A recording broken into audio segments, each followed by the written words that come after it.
Selamat malam, Sukihonto Namo Buddhaya. Yang kami hormati Ibu Dr. Yulianti dan juga moderator pada malam hari ini Pak Adiansyah, serta seluruh peserta yang telah tergabung dalam Dhamma Secaka Online Season 6 episode 57 yang diadakan oleh Wihara Dhamma Meta Jember.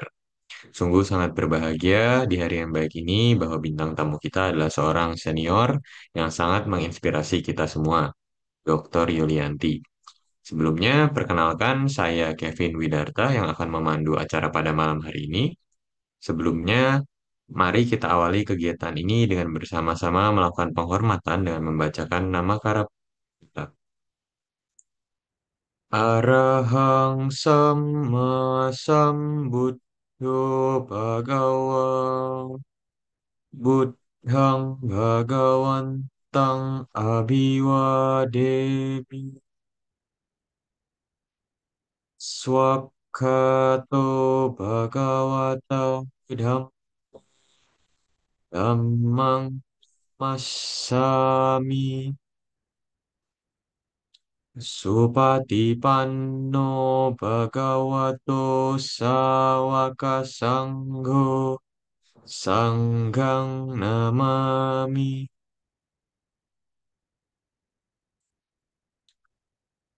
Selanjutnya akan kita lanjutkan dengan pembacaan Dhammapada kepada Saudara Gunawan Prabowo. Waktu dan tempat dipersilahkan. Terima kasih, Saudara Kevin. Pembacaan Kitab Suci Dhammapada Dandawaga Bab 10 Syair 135. Yatha dandena gopalo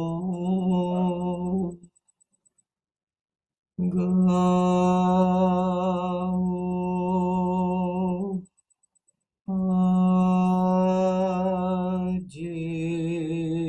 ajeti gocarang ewang jara camat cuca ayung ajenti panilang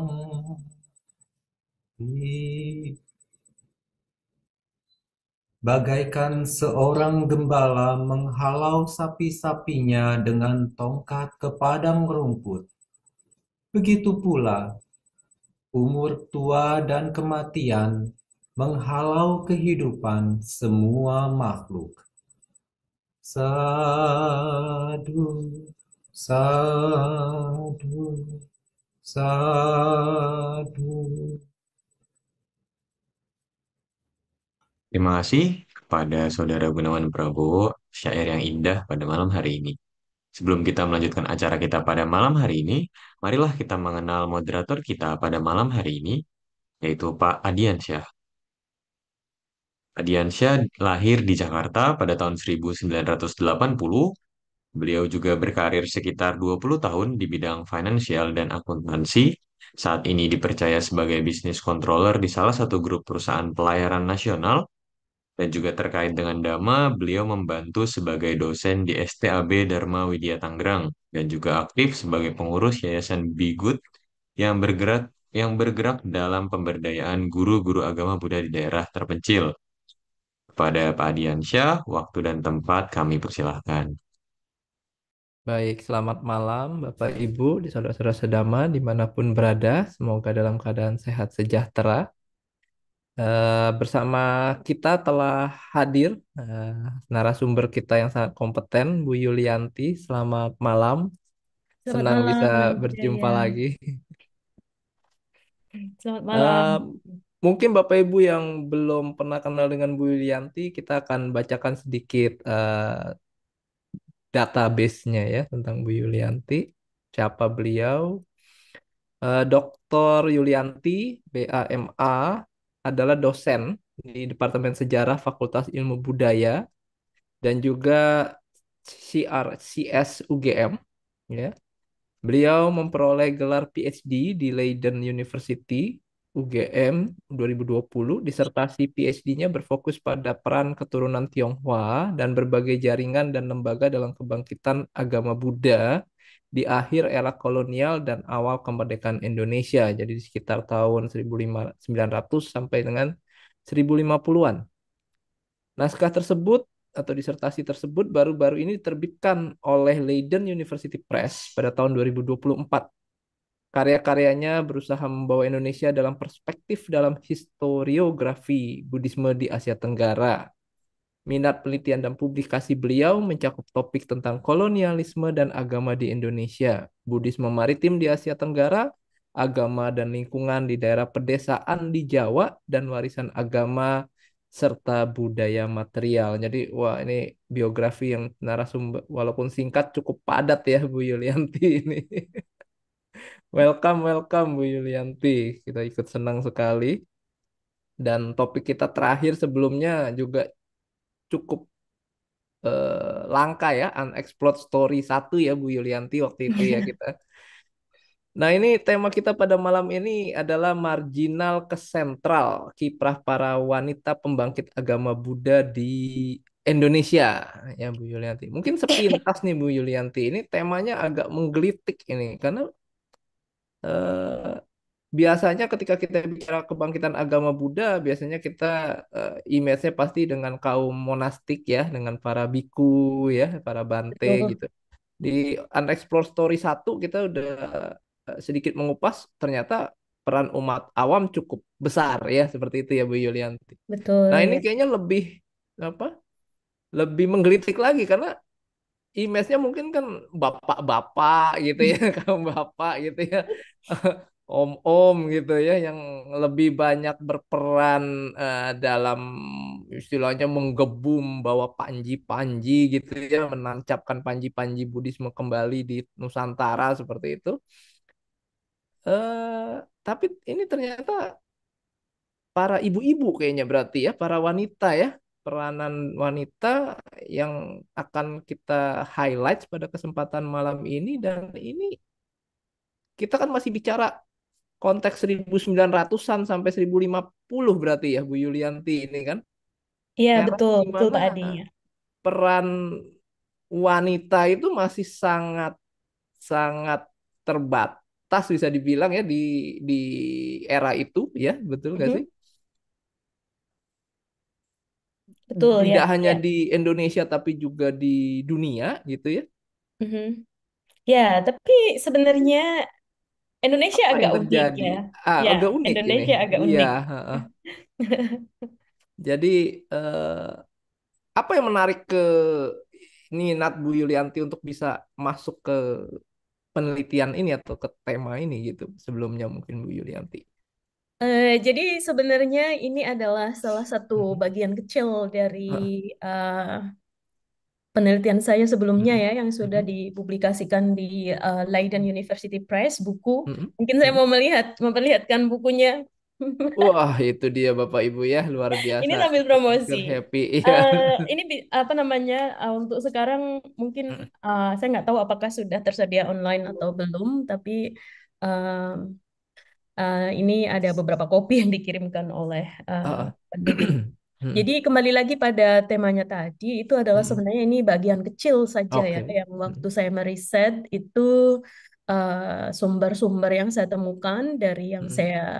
dari sumber tahun 1900-an ya Mhm. Mhm. 1920-an utamanya dan kemudian 1930-an, Mhm. 40 awal Mhm. sebelum kedatangan Jepang itu ada banyak sumber yang mencatat tentang kiprah perempuan di Mhm. Indonesia pada waktu itu. Saya Mhm. sebenarnya juga sempat kaget gitu ya. Oh, Oh. ternyata aktif sekali ya perempuan di kota-kota besar di Mhm. Jawa pada waktu itu ya. Jadi Oh, oke. ya terutamanya di Jawa karena Hah, sumber-sumber saya lebih banyak menggunakan majalah-majalah yang hmm, diterbitkan oleh komunitas peranakan Tionghoa ya, hmm, yang hmm, ada di kota-kota seperti itu. Jadi sumber saya juga sangat terbatas, tapi hmm. saya pikir pada waktu itu ini penting, hal yang sangat penting untuk juga Oh, eh, ketengahkan seperti itu. Dari yang mungkin pinggir ah, kemudian diketengahkan. ah, ah, Ya, jadi ini dulu seperti tidak sengaja ah, penemuannya karena ketika saya melihat sumber satu persatu kok ternyata banyak juga ini. Jadi hmm, akhirnya saya pikir ini harus masuk di dalam satu subbab ah, eh, ah. dari disertasi saya dulu yang kemudian sekarang menjadi buku.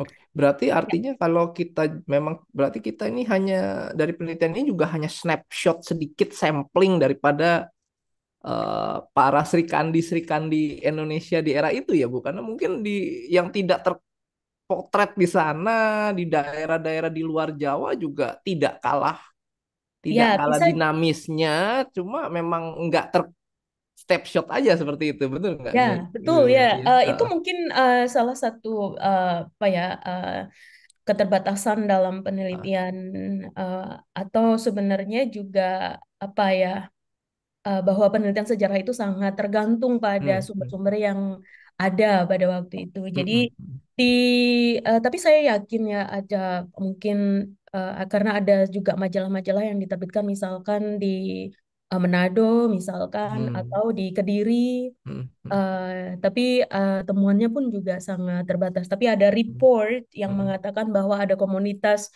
Buddha misalkan di Makassar seperti hmm, itu, hmm, ada yang di Manado, terus kemudian ada yang di Kediri seperti itu. hmm, Jadi nanti ketika mungkin ada teman-teman yang lain yang mungkin menemukan sumber-sumber itu, penelitian ini saya pikir juga bisa dikembangkan. Jadi hmm, anggapan saya bahwa penelitian ini sebagai awalan saja sebenarnya sebagai untuk memberikan kita suatu ide ya, ya bagaimana sebenarnya penelitian agama Buddha di Indonesia itu masih banyak sekali yang belum apa ya, yang belum digarap seperti itu. oh, oke, oke. Jadi ini mungkin bisa salah satu Hmm, contoh ya yang bisa dijadikan inspirasi oleh teman-teman lain yang mungkin dari STAB atau hmm, hmm, apa namanya peneliti lain yang tertarik tentang kajian agama Buddha di Indonesia seperti itu. Wah, luar biasa. Ya. Mudah-mudahan nih menginspirasi rekan-rekan di STAB nih ya, para mahasiswa, mahasiswi atau para dosen di STAB ya.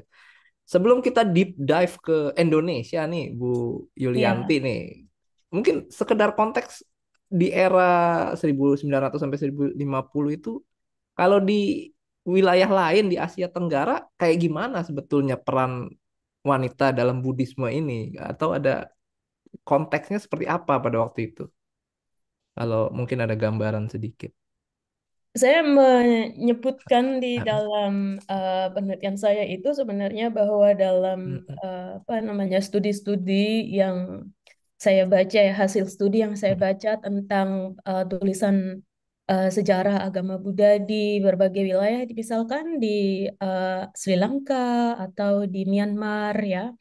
Kemudian di Kambodia yang mengalami masa yang sama, jadi tahun mm, 1900-an itu kan negara-negara di Asia Selatan dan juga ya, di Asia Tenggara itu kan mengalami kolonialisme ya, mm, di bawah pemerintahan imperialisme Barat mm, seperti itu. mm, mm, Jadi kemudian agama Buddha menjadi salah satu eh, apa namanya inspirasi untuk mm. melakukan perlawanan terhadap Oh, imperialisme Barat seperti itu. Nah, agama mm, Buddha itu mm. kan masuk menjadi bagian dari ide perlawanan itu. Iya, Nah, oh, dari perlawanan-perlawanan itu kemudian juga menyebabkan adanya kebangkitan agama Buddha juga ya. Jadi, mm, mm, tapi dari tulisan-tulisan itu yang paling banyak menonjol adalah misalkan kiprah monastik gitu ya, mm, eh, mm. para biku Iya, yang ada di Asia, di Sri Lanka, atau kemudian di Myanmar, ah, atau ah. juga orang-orang lay person atau umat awam seperti itu, tetapi lebih banyak laki-laki.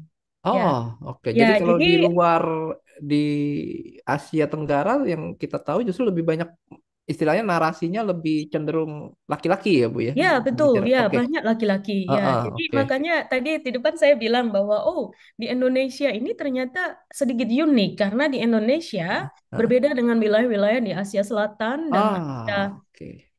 Asia Mm-mm. Tenggara itu hampir tidak ada pada waktu itu belum memiliki biku atau komunitas Oke. monastik. Jadi Mm-mm. hampir semua gerakan yang berhubungan dengan komunitas agama Buddha dan Mm-mm. kebangkitan agama Buddha pada waktu itu dipelopori oleh umat awam dan Awam. di situ sebenarnya laki-laki dan perempuan kemudian bahu membahu gitu ya Heeh. istilahnya Mm-mm. bahwa eh, apa namanya perempuan perempuan juga menjadi bagian dari usaha untuk membangkitkan agama Buddha itu. Jadi Jadi bukan om-om ya bapak-bapak ini aja unik ya Bu untuk Yulianti ya. Indonesia karena Indonesia kan majority Muslim ya. Jadi Heeh. Muslim dan pada waktu itu di bawah pemerintahan Mm. kolonialisme eh, yang mana lebih banyak Kristen seperti itu. Betul. Jadi dan agama Buddha juga belum memiliki biku pada tahun Mm. Mm. 1800-an awal itu kan Betul. belum ada. Ya. Hanya nanti itu kedatangan biku dari luar yang kemarin sudah Heeh. kita bahas di pertemuan sebelumnya. Oke, oke. Jadi Jadi sangat menarik sekali nih. Mungkin Bapak Ibu sekarang kita simak dulu paparan temuan atau hasil riset daripada Bu Yulianti. Silakan Bu Yulianti. oke, baik. Terima kasih Pak Adi untuk prolognya tadi dan juga sudah memperkenalkan saya untuk kembali lagi membersamai Bapak Ibu, teman-teman sedama di forum yang diselenggarakan oleh KBT ini. Saya benar-benar bahagia ya bisa sharing di sini. Eh, Mungkin ini sebuah kajian yang agak berat karena biasanya apa namanya saya mempresentasikannya di forum-forum akademik, tapi malam ini saya mempresentasikan di eh, apa namanya di ruang diskusi bersama Bapak Ibu. Jadi ini beratnya bukan materi, tapi ini berat bagi saya. Bagaimana bisa mengkomunikasikan hasil dari uh, temuan ini karena apa namanya supaya hasil temuan ini bisa uh, bisa menyebar seperti itu dan menjadi informasi baru bagi masyarakat Buddhis di Indonesia ya. Dan saya pikir ini juga upaya yang bagus untuk lebih memahami bagaimana sebenarnya akar dari keberadaan agama Buddha di era yang modern ini. Jadi nanti minimal ketika kita ditanya gimana sejarah agama Buddha di Indonesia, kita punya sedikit referensi. Jadi referensi ini juga bisa perlu dikembangkan terus. Makanya tadi saya selalu bilang bahwa pekerjaan saya ini, tulisan ini adalah hanya babakan awal saja yang saya sangat berharap nanti bisa dikembangkan atau menjadi inspirasi bagi teman-teman, baik itu akademisi, pecinta sejarah, atau yang tertarik tentang kajian agama Buddha untuk mengembangkannya dan meneruskannya sehingga kajian ini bisa menjadi lebih kaya itu. Ya, jadi mungkin saya akan share screen dulu ya.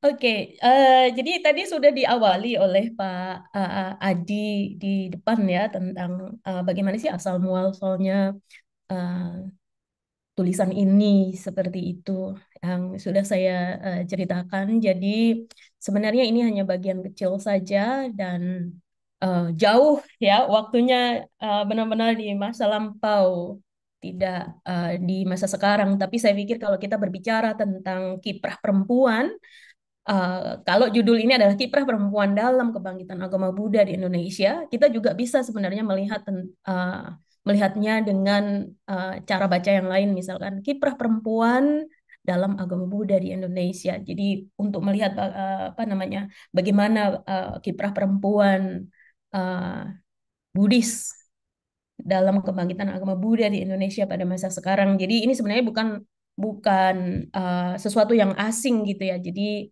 kita menemui banyak sekali figur sekarang ya, bahkan figur individual ataupun organisasi perempuan, ya organisasi Buddhis perempuan itu kan banyak sekali sekarang yang sudah ada gitu. Jadi dan bahkan saya melihat di sini ada beberapa nama ibu-ibu, beberapa di antaranya ada bule saya itu di situ. Halo. Eh, itu juga sangat aktif dalam apa namanya kegiatan eh, agama Buddha di masyarakat seperti itu, baik itu yang bersifat pelayanan, yang kemudian pelayanan baik yang langsung turun ke masyarakat atau pelayanan dalam bentuk ceramah, kemudian pendidikan itu banyak. Jadi itu sebenarnya adalah hal-hal yang hampir sama itu juga dilakukan oleh perempuan di Indonesia pada tahun 1900-an.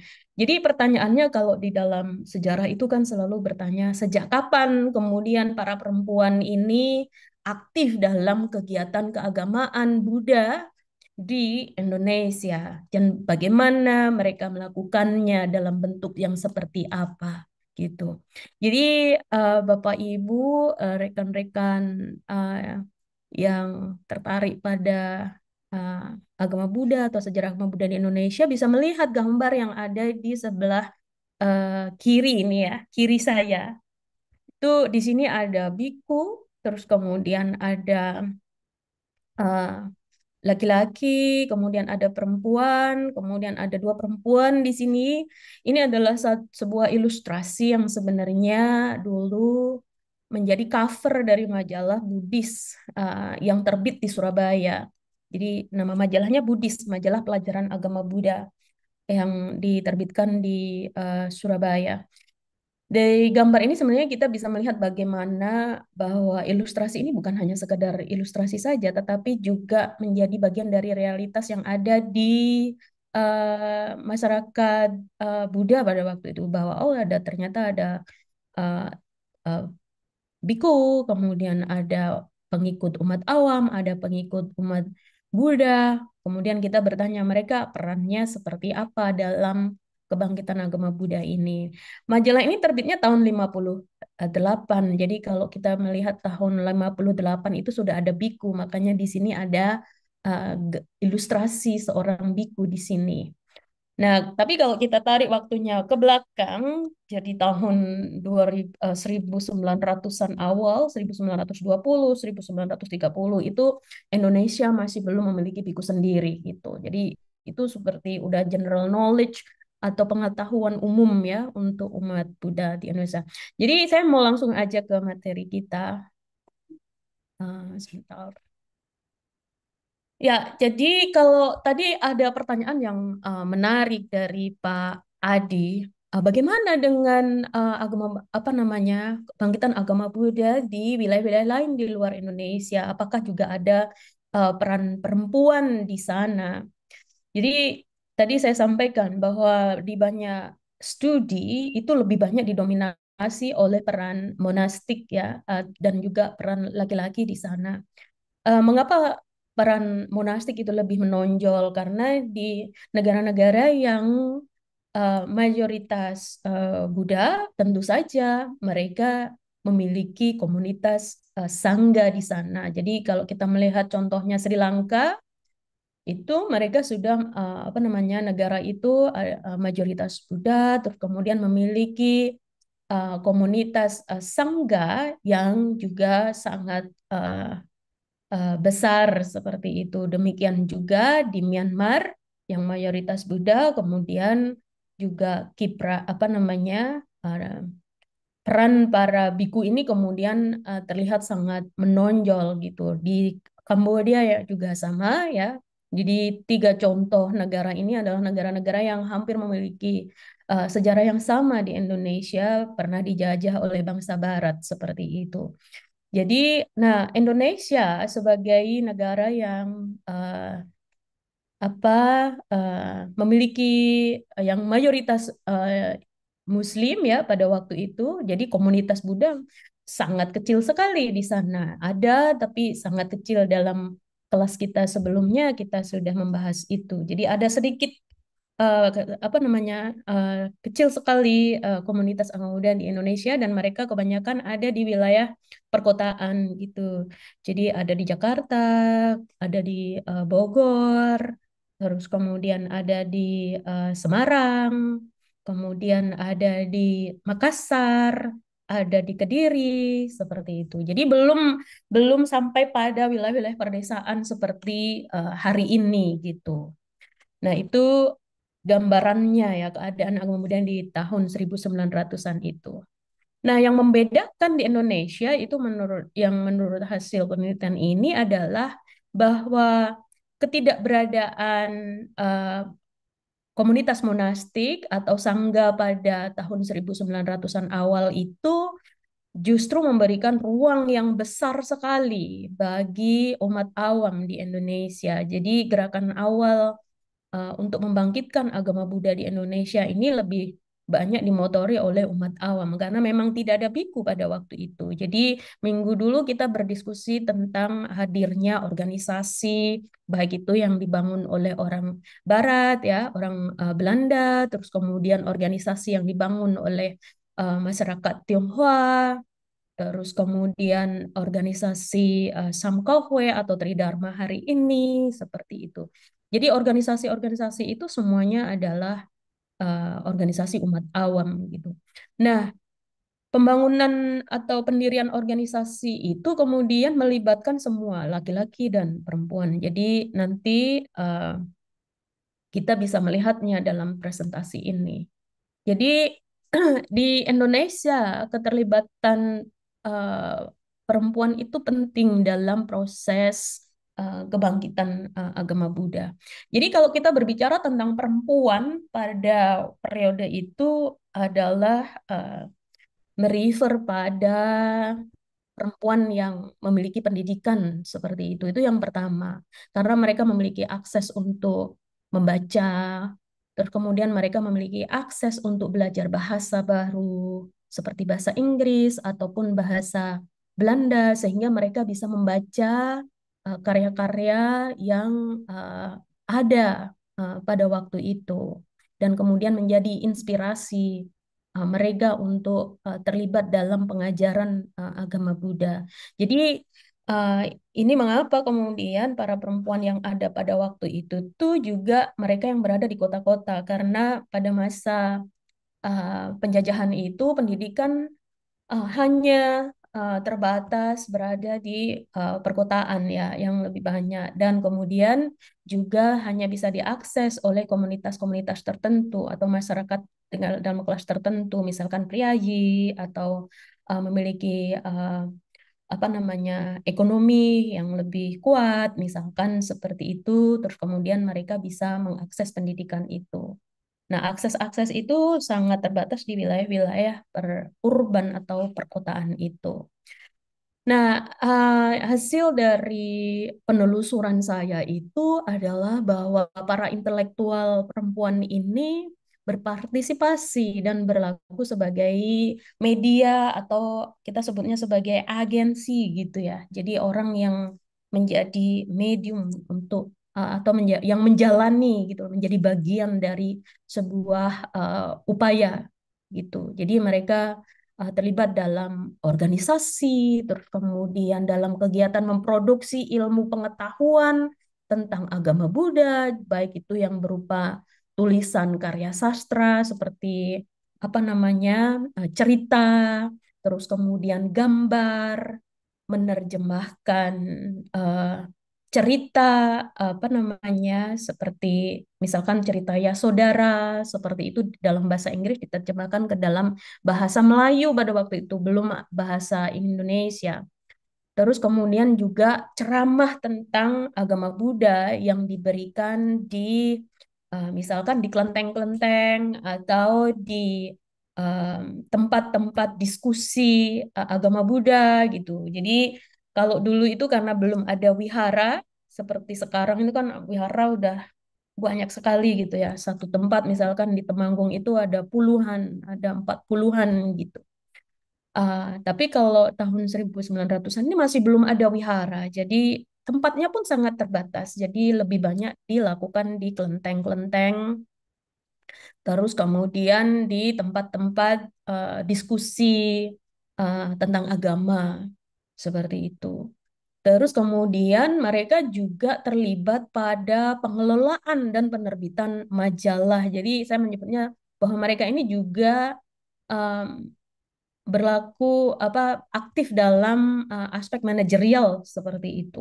Jadi mereka mau menjadi pemimpin dan juga pengelola dari penerbitan majalah dan buku pada waktu itu. Jadi penerbitan buku pada waktu itu pun sebenarnya juga tidak bisa dilakukan seperti yang tidak bukan seperti yang dilakukan pada sekarang bahwa semua orang bisa menerbitkan buku, terus kemudian banyak rumah produksi buku atau penerbit gitu. Jadi sangat sangat terbatas pada waktu itu dan perempuan-perempuan yang terlibat dalam misalkan pengelolaan dan penerbitan majalah ini pun juga sangat terbatas. Jadi mereka biasanya yang perempuan-perempuan yang terdidik gitu atau yang bisa melek huruf baca tulis dan mereka berasal dari keluarga yang mendukung mereka untuk berkarya.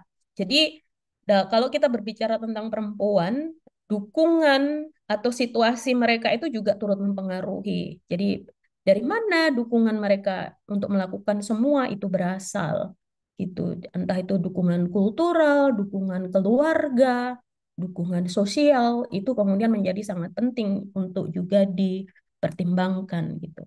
Nah, Ini aspek yang menarik ya, lain Bu Suylianti. gimana? Jadi, ya ini sangat menarik bahwa 1900-an sampai 1050 para wanita terdidik itu memegang peran manajerial mengelola dan menerbitkan majalah ya. Ya, Karena betul. kalau kita Ya. lihat sepintas sejarah suffragette itu gerakan emansipasi persamaan hak pria dan wanita itu Mm-mm. bahkan Perancis pun baru 1917 kalau saya nggak salah itu Inggris dulu. Inggris itu 1917 itu Mm-mm. mensahkan undang-undang persamaan hak. Jadi Mhm. salah satu tolok ukurnya wanita boleh ikut memilih dalam pemilu gitu ya. Betul.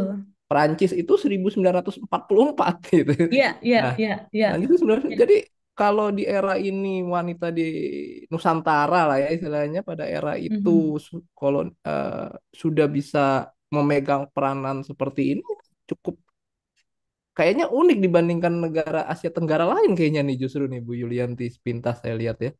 Ya, jadi memang pada tahun-tahun ini di Indonesia ya, di Indonesia pada waktu itu meskipun pada waktu itu namanya Hindia Belanda kan Mas Heeh, Yan ya, betul belum betul. Heeh, Indonesia ya heeh, tahun 1900 tahun 1920 30 heeh. sebelum 45 itu kan namanya masih itu ya Hindia Hindia Belanda Belanda iya. Heeh, ya Hindia Belanda seperti itu memang terjadi apa namanya apa yang disebut sebagai proses modernisasi perempuan gitu ya jadi bagaimana perempuan mulai mendapatkan akses pendidikan mereka kemudian terlibat dalam um, apa namanya produksi ilmu pengetahuan ya kemudian mengeluarkan ekspresi tentang modernitasnya mereka itu melalui misalkan karya sastra, hmm, terus kemudian aware atau sadar dengan peran penting mereka di masyarakat, sadar tentang kekuatan intelektual mereka, itu terjadi pada masa-masa ini. Nah, hmm, hmm, eh, apa namanya masyarakat Buddha pada waktu itu juga dari beberapa perempuan yang nanti akan kita lihat hmm. itu juga menjadi bagian dari itu. Jadi menjadi bagian Ah, dari sejarah intelektual perempuan Indonesia seperti luar itu. biasa Karena ini. ya, ya, jadi karena pada waktu itu juga Hmm, banyak perempuan-perempuan Bumi Putra ya, hmm, perempuan di Indonesia itu yang juga mengalami pengalaman yang sama. Jadi mereka hmm, uh, sadar tentang pentingnya peran perempuan, hmm, uh, sadar tentang apa namanya kekayaan intelektual hmm, mereka, kemampuan intelektual mereka dan peran mereka di uh, masyarakat seperti itu. Dan jadi kita bisa melihat bahwa kajian-kajian tentang perempuan di Indonesia awal tahun 1900-an ini yang banyak berbicara tentang emansipasi perempuan. Kita kan ada Kartini seperti itu kan.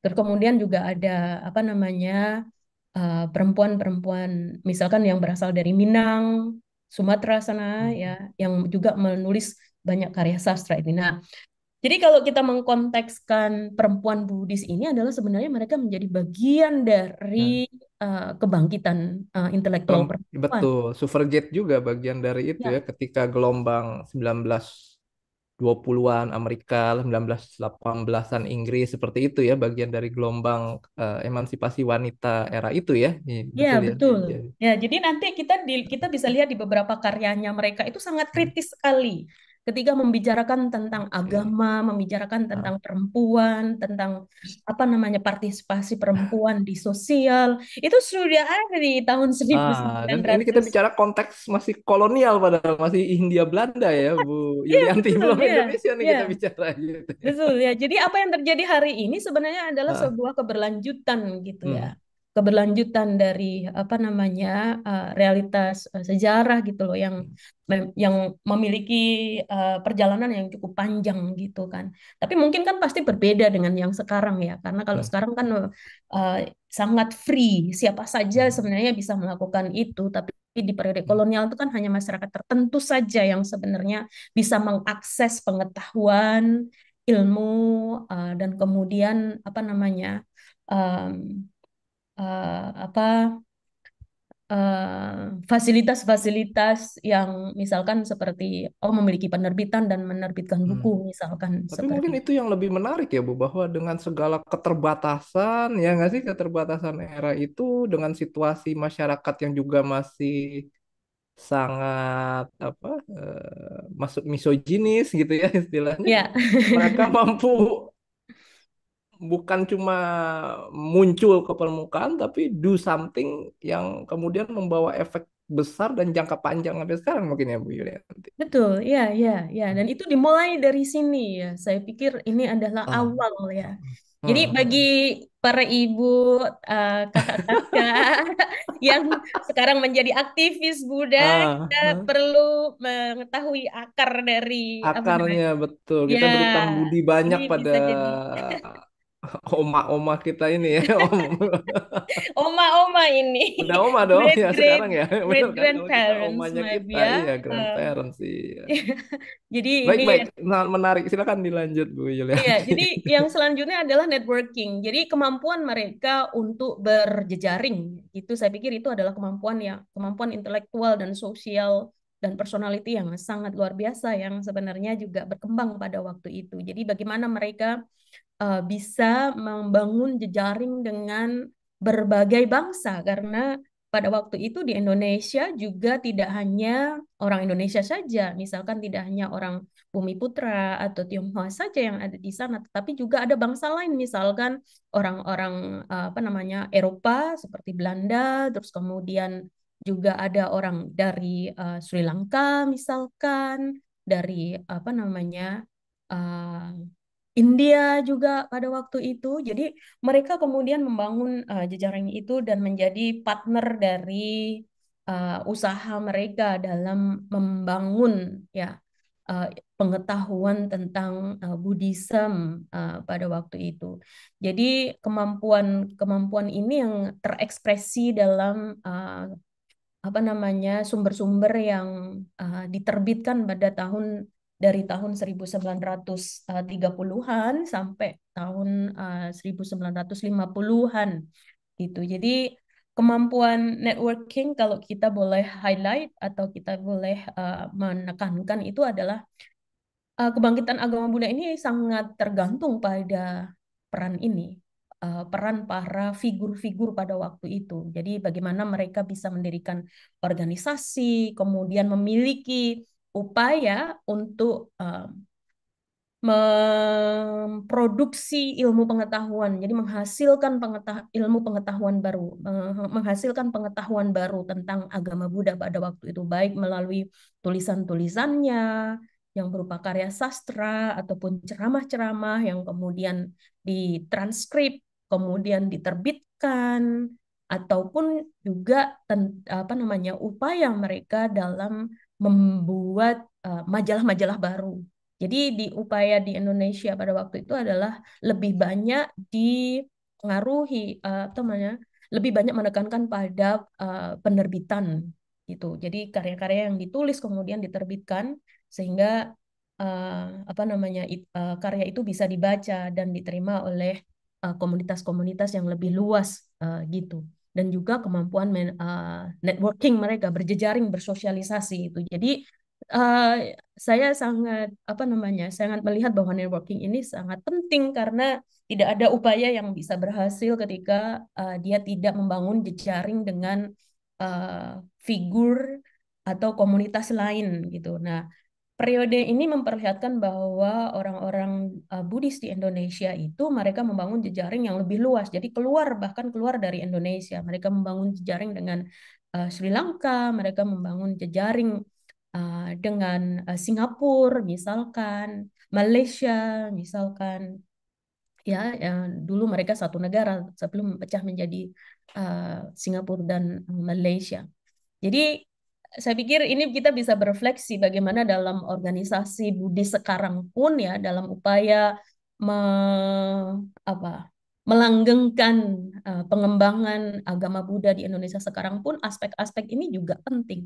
Organisasi, kemudian produksi pengetahuan, terus kemudian pengelolaan dan penerbitan majalah, kemudian networking. Ini hampir berkelanjutan. Nah, yang selanjutnya saya mau memperkenalkan satu figur sebenarnya. Jadi saya tidak akan membicarakan banyak perempuan karena memang sangat luas gitu dan waktu kita sangat terbatas. Jadi saya ingin memfokuskan pada satu figur saja, yaitu Kwe Nhat Nyo ya atau Nyonya Chua Hin Hui atau Ibu Wisaka Gunadarma. Mungkin Bapak Ibu, rekan-rekan yang ada di sini atau yang di YouTube nanti pernah mendengar salah satu dari nama ini. Ya, mungkin kalau yang di Jakarta lebih eh, familiar dengan Wisaka Gunadarma, misalkan, atau biasa disebut sebagai Ibu Wisaka atau Ibu Gunadarma. Nah, tiga nama ini adalah sebenarnya milik satu orang seperti itu. Jadi nama kecil beliau itu adalah Weyat Neo. Terus kemudian ketika beliau menikah dengan Pak Chua Hin Hui, beliau memakai nama suaminya, jadi disebut sebagai Nyonya Chua Hin Hui. Nah, setelah itu ketika beliau menjadi menjadi uh, penggerak agama Buddha pada waktu itu, beliau dan menjadi upasika, nama Buddhisnya adalah Wisaka Gunadarma. Jadi kalau kita mau membahas tentang sejak kapan ada nama Buddhis, ini lagi kita kembali lagi pada tahun ini. Jadi nama-nama Buddhis ini juga bersumber pada tahun ini. Bu Chua Hin Hui, uh, Nyonya Chua Hin Hui ini adalah salah satu orang yang kemudian mendapatkan nama Buddhis pada waktu itu yang diberikan oleh Bante Narada. Waktu penelitian itu saya sangat beruntung karena saya mendapatkan kesempatan untuk bertemu dengan keluarga beliau waktu itu, cicit beliau Bu Susi. Kemudian saya diperkenankan untuk bertemu dengan keluarga beliau. Saya juga ingin menyebutkan terima kasih saya kepada keluarga Ibu Susi yang mengizinkan saya untuk bertemu dengan keluarga Ibu Chua Hin Hui ini. Jadi ini adalah portrait foto beliau di rumah Bu Susi ya pada waktu itu ketika saya berkunjung dan saya diizinkan untuk memfoto portrait dari Ibu Wisaka Gunadarma. Waktu itu saya tahun 2014 kalau enggak 2000, saya pikir 2014 ya waktu itu saya penelitian di Jakarta. Nah, kalau kita bicara tentang Ibu Wisaka Gunadarma, beliau lahir di tahun 1907 dan beliau wafat pada tahun 1990. Ya. Jadi kalau kita melihat kehidupan pribadi beliau ya, latar belakang keluarga misalkan bahwa beliau ini adalah putri tertua dari Pak Kwe Teh Hoi, ya, yang menjadi apa namanya penggagas organisasi agama Buddha, ya, yang kita sudah bahas di pertemuan sebelumnya, dan juga seorang uh, apa namanya hmm, uh, penulis yang sangat produktif pada waktu itu. Jadi Bu Chua Hin Hui ini atau Ibu Wisaka Gunadarma ini terang saja berasal dari keluarga yang terdidik seperti itu.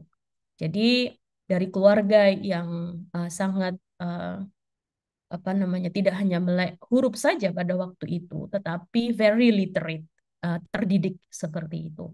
Bapak Kwe Teh Hoi itu sangat sadar tentang diskusi-diskusi mutakhir tentang identitas, tentang agama, tentang budaya, tentang masyarakat peranakan Tionghoa di Indonesia, dan tulisan-tulisan beliau itu banyak sekali. Jadi ini seperti sudah genetik gitu ya di dalam keluarga beliau, bahwa uh, beliau ini meneruskan apa yang sudah diprakarsai oleh ayahnya pada waktu itu. Dan pendidikan beliau itu juga sangat menarik juga. Beliau belajar sampai pada sekolah menengah, ya, Tionghoa Hui Kwan, sekolah yang didirikan oleh Tionghoa Hui Kwan pada waktu itu, dan kemudian sempat menjadi apa namanya seorang pendidik juga gitu. Nah, concernnya beliau ini juga tidak jauh-jauh dari apa namanya pendidikan, dan kemudian tentang posisi sosial perempuan di masyarakat gitu.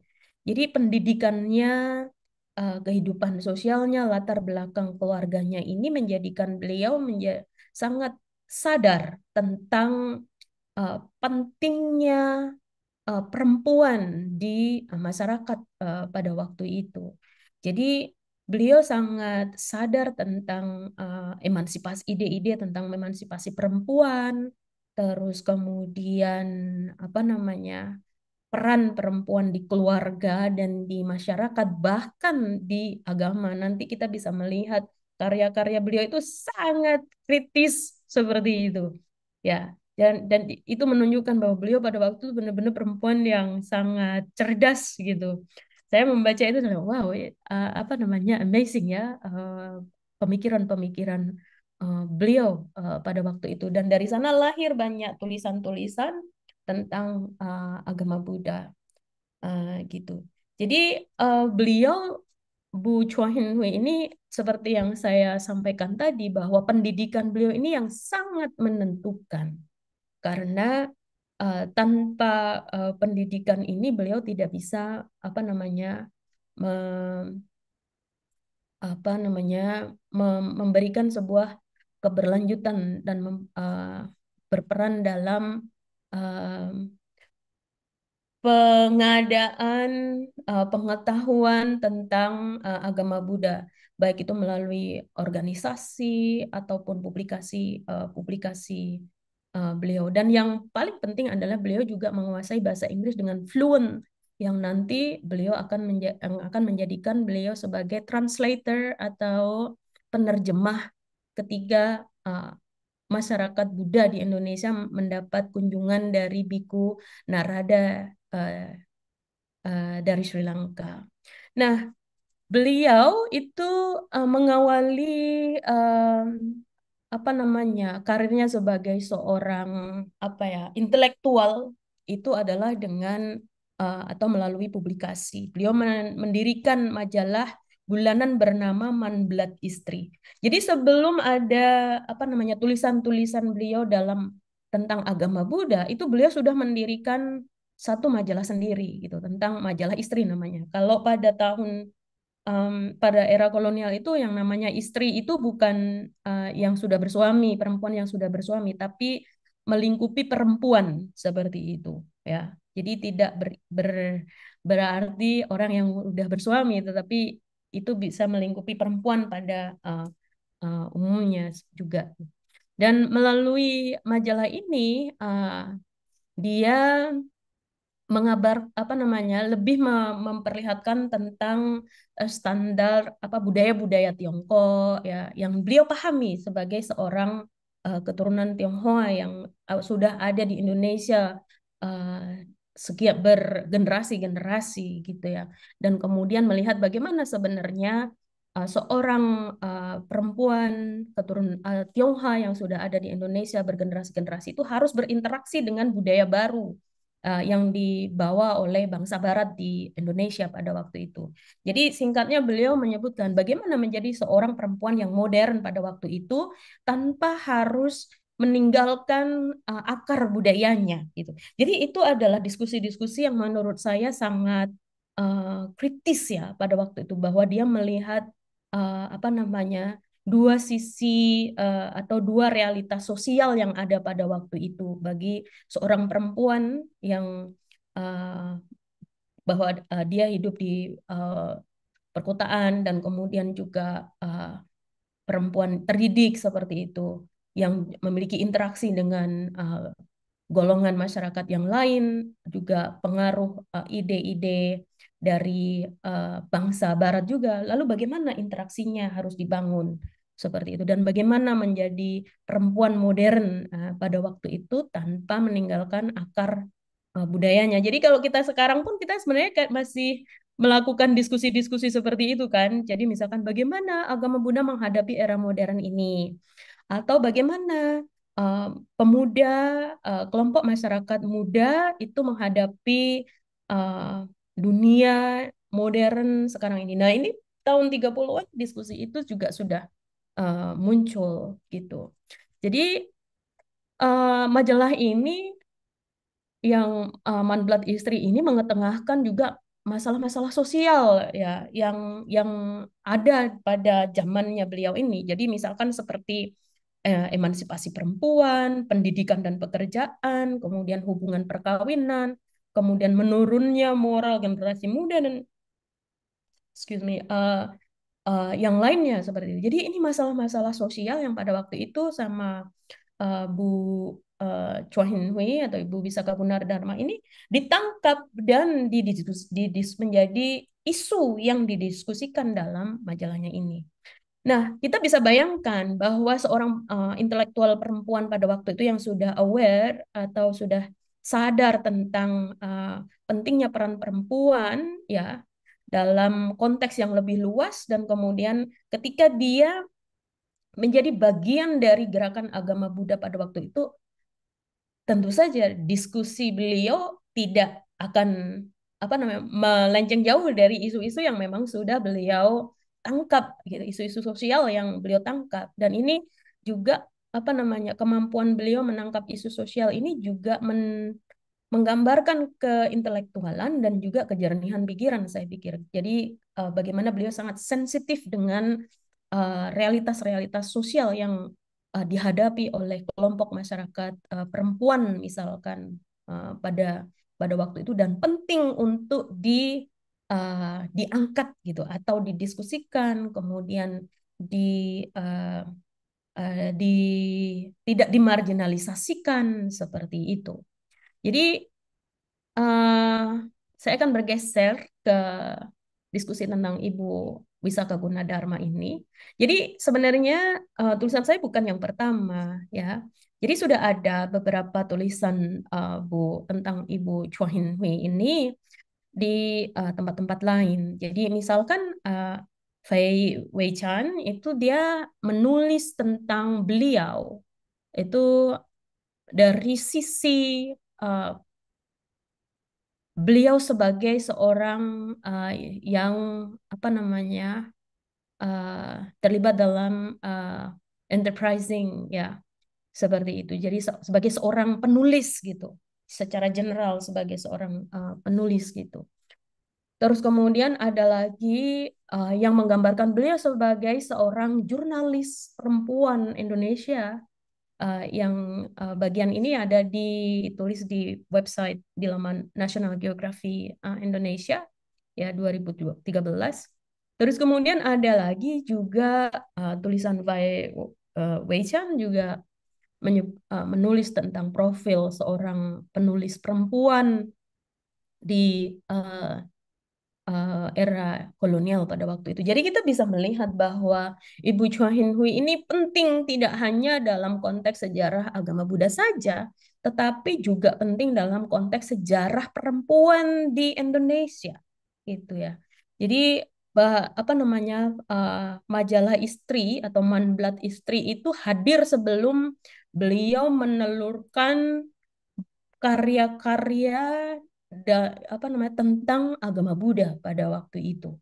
Jadi saya pikir ini yang penting untuk kita lihat gitu ya, bahwa karya-karya tentang agama Buddha ini bisa tumbuh dari seorang intelektual yang memang memiliki kepekaan sosial pada waktu itu dan kemudian membawanya konteks itu dalam apa namanya apa namanya kegiatan beliau di bidang keagamaan seperti itu. Jadi ini bukan dua hal. Beliau tidak melihat ini dalam menjadi dua sisi yang berbeda, tetapi apa dua sisi yang disatukan gitu. Jadi bagaimana kemampuan intelektual beliau ini juga menjadi um, apa ya pendorong gitu loh atau menjadi alat gitu untuk juga membangkitkan pengetahuan tentang agama Buddha di eranya gitu.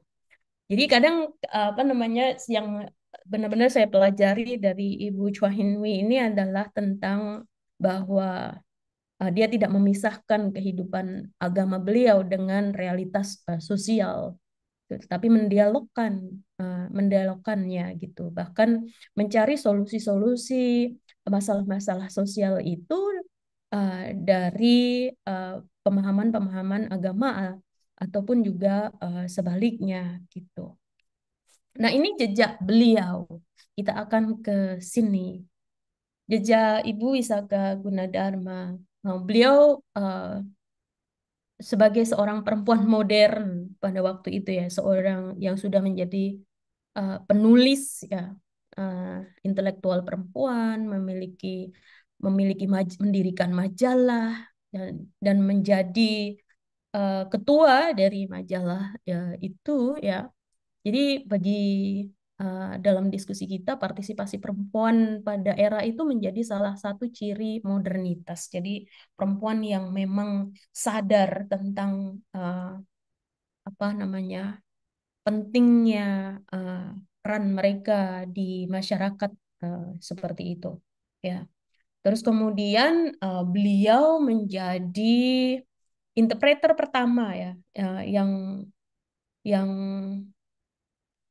sudah kita sebutkan di pertemuan sebelumnya ketika Bhikkhu Narada datang ke Indonesia ya, Hindia Belanda pada waktu itu beliau menjadi interpreternya dan bahkan setelah itu beliau yang menghubungkan komunitas Buddha di Indonesia dengan Bhikkhu Narada. Jadi dalam kunjungan-kunjungan Bhikkhu Narada setelah tahun 1934 itu beliau selalu menjadi penghubungnya gitu. Jadi kalau di Mustika Dharma, di majalah Mustika Dharma yang diterbitkan oleh um, Pak Kwe Teh Hoi, publikasi milik Pak Kwe Teh Hoi itu surat-suratnya ada. Jadi bagaimana Biku apa namanya Ibu Wisaka Gunadarma ini membalas surat yang dikirimkan oleh Bhikkhu Narada pada waktu itu atau bagaimana beliau atau saat beliau mengirimkan surat kemudian ke Bhikkhu Narada kemudian Bhikkhu Narada membalas surat itu. Jadi itu semua ada di dalam majalah itu.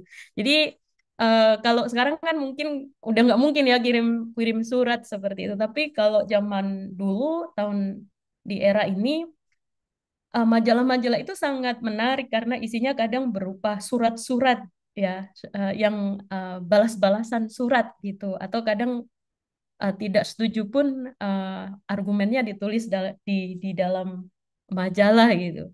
Jadi kalau kita ingin melihat hubungan seberapa dekat Ibu Wisaka Gunadarma dengan Bhikkhu Narada ini, kita juga bisa melihatnya dalam majalah-majalah itu.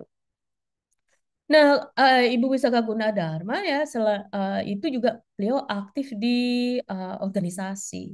Jadi beliau menjadi sekretaris dari Batavia Buddhist Association. Buddhist Association ini apa namanya, Batavia Buddhist Association ini adalah organisasi Buddha pertama yang dibangun oleh orang Indonesia di Jakarta pada waktu itu. Jadi beliau menjadi sekretarisnya itu. Terus kemudian beliau juga menjadi sekretaris di Jawa Buddhist Association juga. Terus kemudian beliau adalah seorang preacher, penceramah gitu ya, penceramah uh, di kelenteng kelenteng atau di loji tempat diskusi tentang agama Buddha itu. Dan tentu saja juga penerjemah terutama ketika ada narasumber yang menyampaikan ceramahnya dalam bahasa Inggris tuh. Nah, kalau suaminya Ibu Chua Hin Hui, Pak Chua Hin Hui itu menjadi penerjemah bahasa Mandarin karena beliau bisa bahasa Mandarin seperti itu. Nah, yang ketiga adalah beliau menjadi seorang penulis gitu. Menulis di majalah, menulis artikel yang kemudian beliau terbitkan baik itu di Manblat Istri ataupun di majalah Samkau Kuatpo, ya itu beliau aktif sekali menulis gitu. Jadi salah satu kunci dari kebangkitan agama Buddha pada era ini adalah tulisan. Jadi munculnya tulisan-tulisan tentang agama Buddha.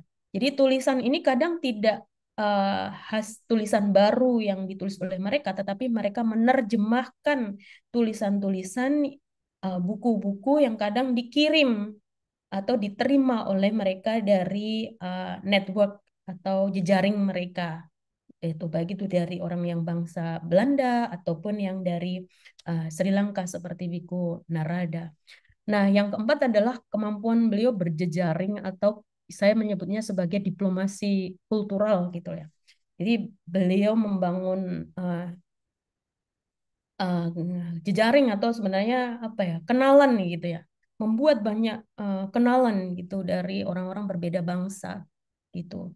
Jadi misalkan dengan menjadi sekretaris di Jawa Buddhist Association atau Asosiasi Agama Buddha Jawa, itu beliau juga merawat hubungan mereka dengan orang-orang yang menjadi anggota dari organisasi itu. Atau kemudian ketika beliau merawat hubungan yang sudah terbangun dengan Bhikkhu Narada itu. Nah, yang kelima itu adalah sebagai representatif dari orang Buddha Indonesia. Nah, ini baru apa namanya peran ini baru dan sangat kemudian menjadi sangat penting di tahun 50-an ketika Indonesia sudah merdeka dan Indonesia Buddhis membangun hubungan-hubungan dengan negara-negara lain di Asia seperti India, kemudian Asia Tenggara di Laos, kemudian Kamboja dan lain sebagainya. Nah, ini yang tadi sebenarnya saya sampaikan. Jadi beliau menjadi aktif di organisasi itu beberapa. Ciri khas dari orang-orang intelektual pada periode ini ya, salah satunya di komunitas Tionghoa ini adalah mereka tidak hanya menjalin satu hubungan organisasi saja. Jadi seperti Ibu Chua Hin Hui ini, beliau menjadi sekretaris di 3 organisasi sekaligus. Itu sangat aktif sekali ya. 3 organisasi. Batavia Buddhist Association, terus kemudian Samka Hui, ya.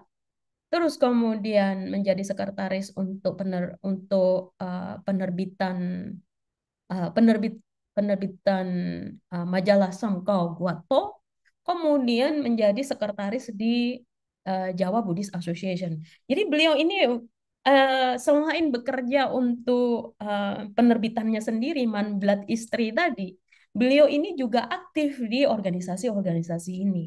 Jadi mungkin setelah ini jika Bapak Ibu mau mulai, wah kita bisa ini ngikutin jejak Bu Chua Hin Hui atau Ibu Wisaka Gunadarma ini dengan aktif di apa namanya organisasi, kemudian juga di penerbitan atau di apa namanya sekaligus menjadi penceramah seperti itu. Ya, tujuannya adalah ini supaya bisa menjadi inspirasi bagi kita.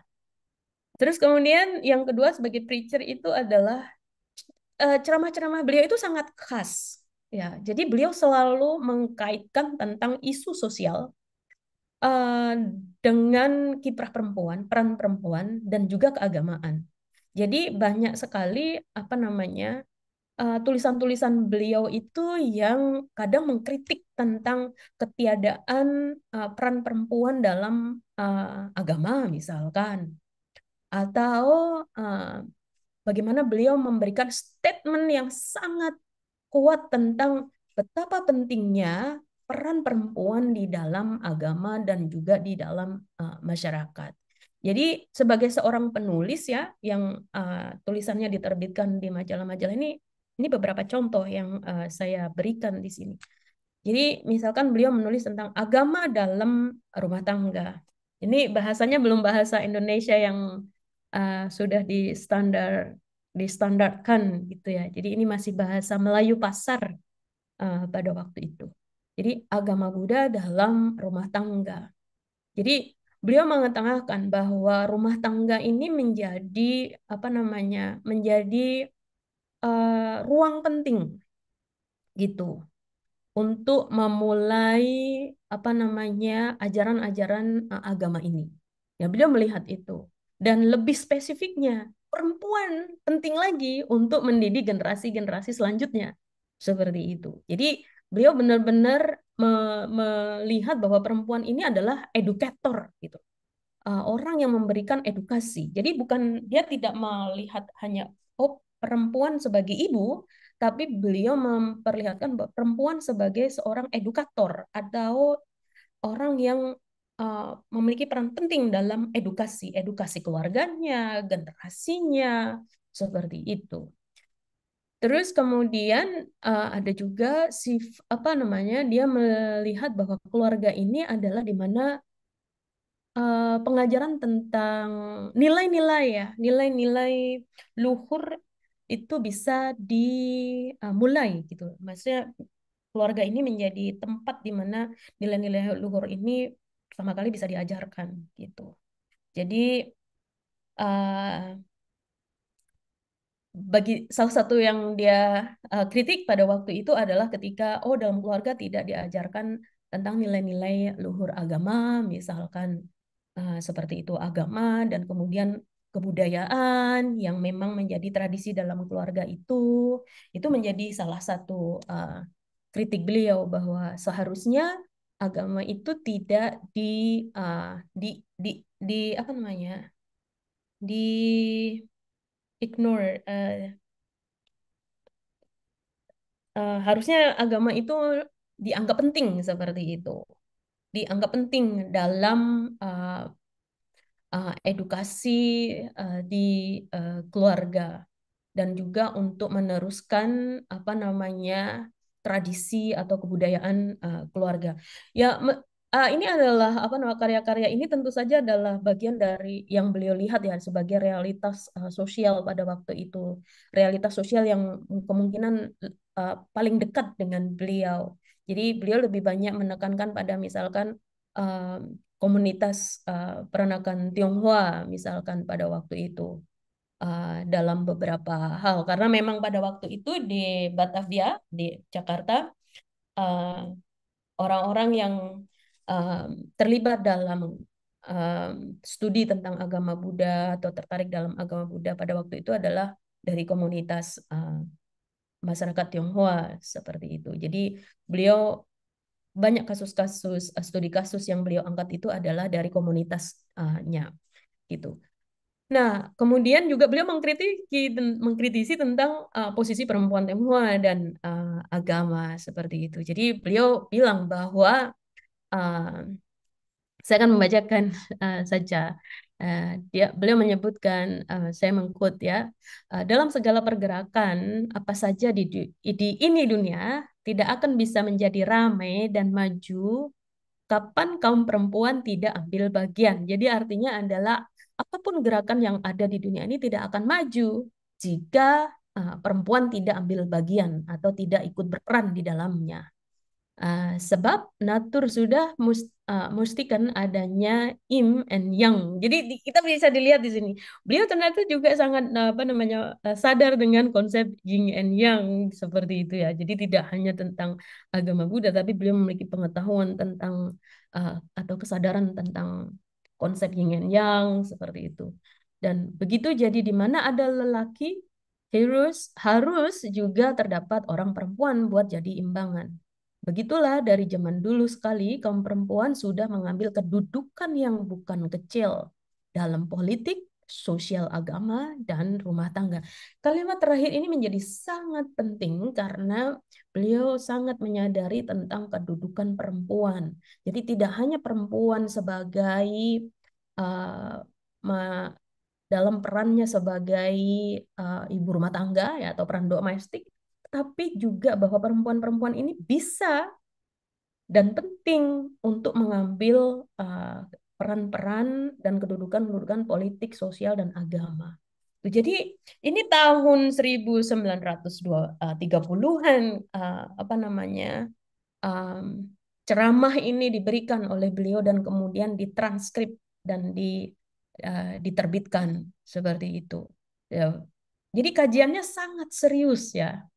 Jadi sangat-sangat serius. Dan karya berikutnya ada kayak misalkan dari mana kita dapatkan kita punya roh itu seperti diskusi-diskusi spiritual gitu ya untuk mengetahui pertanyaan-pertanyaan tentang asal-usul manusia seperti itu. Dan kemudian beliau juga menulis tentang agama Zonder Pandita. Zonder itu adalah bahasa Belanda untuk tanpa.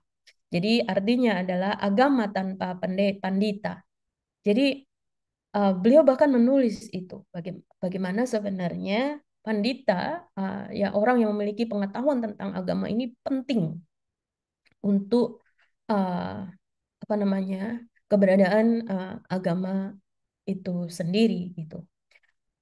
Nah, jadi saya akan melanjutkan ya setelah kita memaparkan karya-karya beliau ini, kita sekarang ke poin 4, networking cultural diplomasi yang saya menyebutnya sebagai pembawa lampu gitu, pembawa lampu.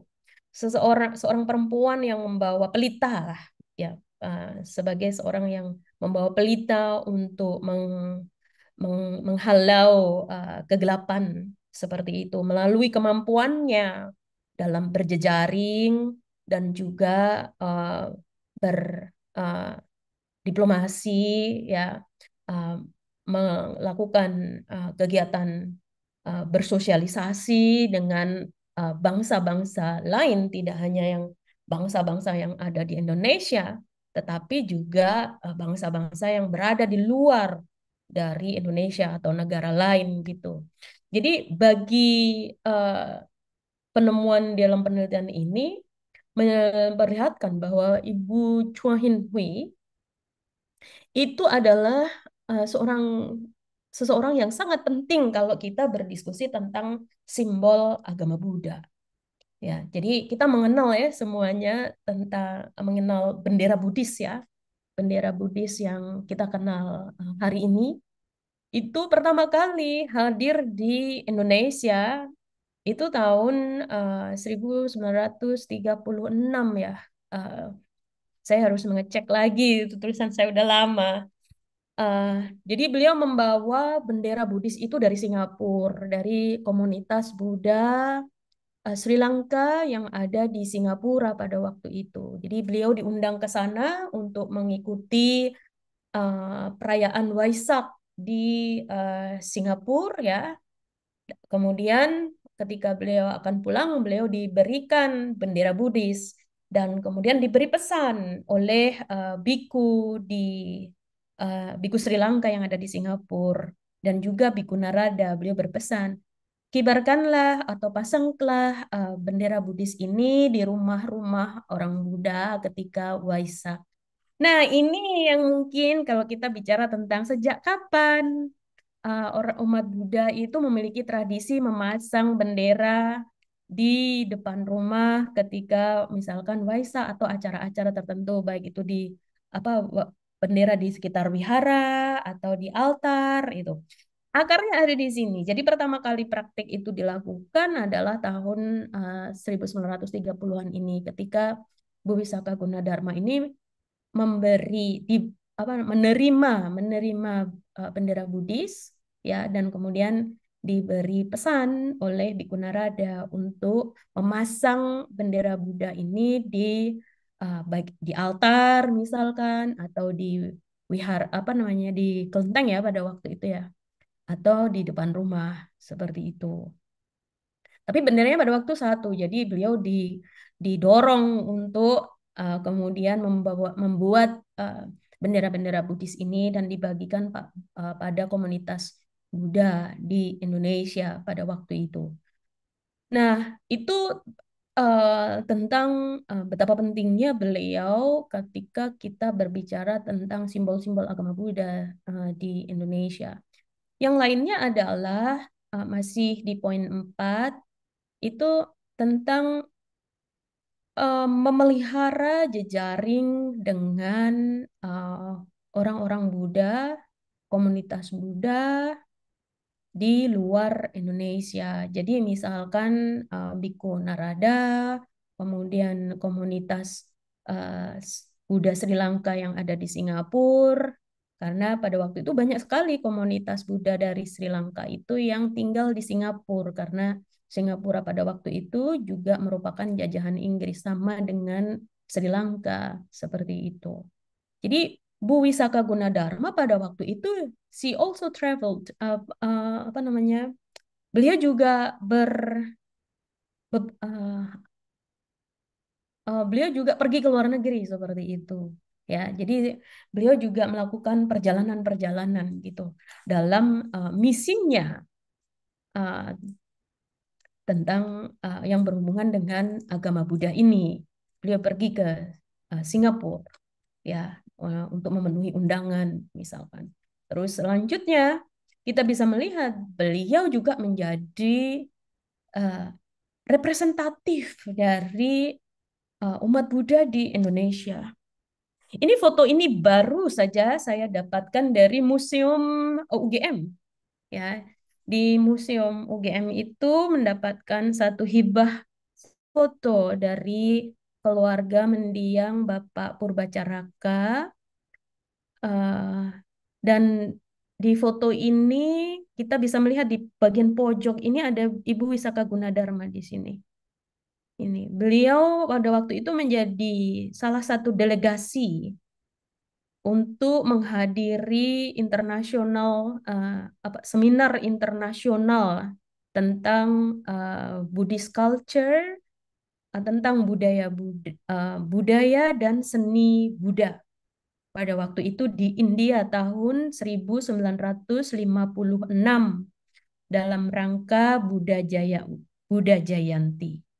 Jadi ada seminar internasional di sana yang mengundang komunitas-komunitas dan intelektual atau sarjana-sarjana yang studi tentang agama Buddha. Nah, Ibu Wisaka Gunadarma ini menjadi delegasi dari Indonesia untuk mengikuti acara itu. Beliau satu-satunya perempuan pada waktu itu dari Indonesia. Di sini ini yang tengah ini ada Dalai Lama ya, His Holiness Dalai Lama. Terus kemudian dari Indonesia ini ada beberapa bapak yang di sini itu dari kementerian, terus Kementerian Agama, terus kemudian yang di sini itu ini kalau tidak salah adalah mendiang uh, Profesor Purbacaraka. Dulu beliau adalah dekan di FIB UGM yang ahli tentang filologi. Jadi beliau umat Buddha di Batavia itu banyak belajar tentang Borobudur itu dari mendiang Profesor Purbacaraka ini. Jadi ini kita bisa lihat bahwa bagaimana sebenarnya perempuan Buddha pada waktu itu mereka tidak hanya tinggal di tempatnya saja, tapi kemudian dia muncul menjadi seorang apa namanya pe seorang yang memulai ya karya-karya tentang agama Buddha uh, yang dibuat oleh perempuan dan kemudian dia memiliki peran yang krusial, peran yang penting tidak hanya di Indonesia, tetapi juga di ranah di forum-forum internasional seperti itu. Jadi saya pikir ini saja ya yang bisa saya share ya bagaimana kita bisa belajar dari satu figur Ibu uh, Wisaka Gunadarma ini untuk mempelajari bagaimana sebenarnya perempuan itu memiliki peran yang sangat penting ya dalam dalam kebangkitan agama Buddha. Dan kemudian saya pikir ketika kita berbicara tentang kebangkitan agama Buddha ini kan pada periode tertentu gitu loh. Yang sekarang ini kita sudah masuk pada periode misalkan perkembangan agama Buddha di Indonesia. Ya, kita berbicara tentang keberlanjutan dari agama Buddha di Indonesia yang sudah dimulai oleh figur-figur yang sudah kita diskusikan ini dari awal tahun 1900-an ini. Jadi kita ini sebenarnya adalah keberlanjutan dari proses itu dari proses sejarah yang sudah terjadi di dekade-dekade sebelumnya itu. Nah, kalau kita belajar tadi belajar tentang Ibu Wisaka Gunadarma sebelum Indonesia merdeka. Nah, setelah Indonesia merdeka ini tentu saja studi tentang perempuan, kiprah perempuan Buddhis di Indonesia ini berlanjut gitu.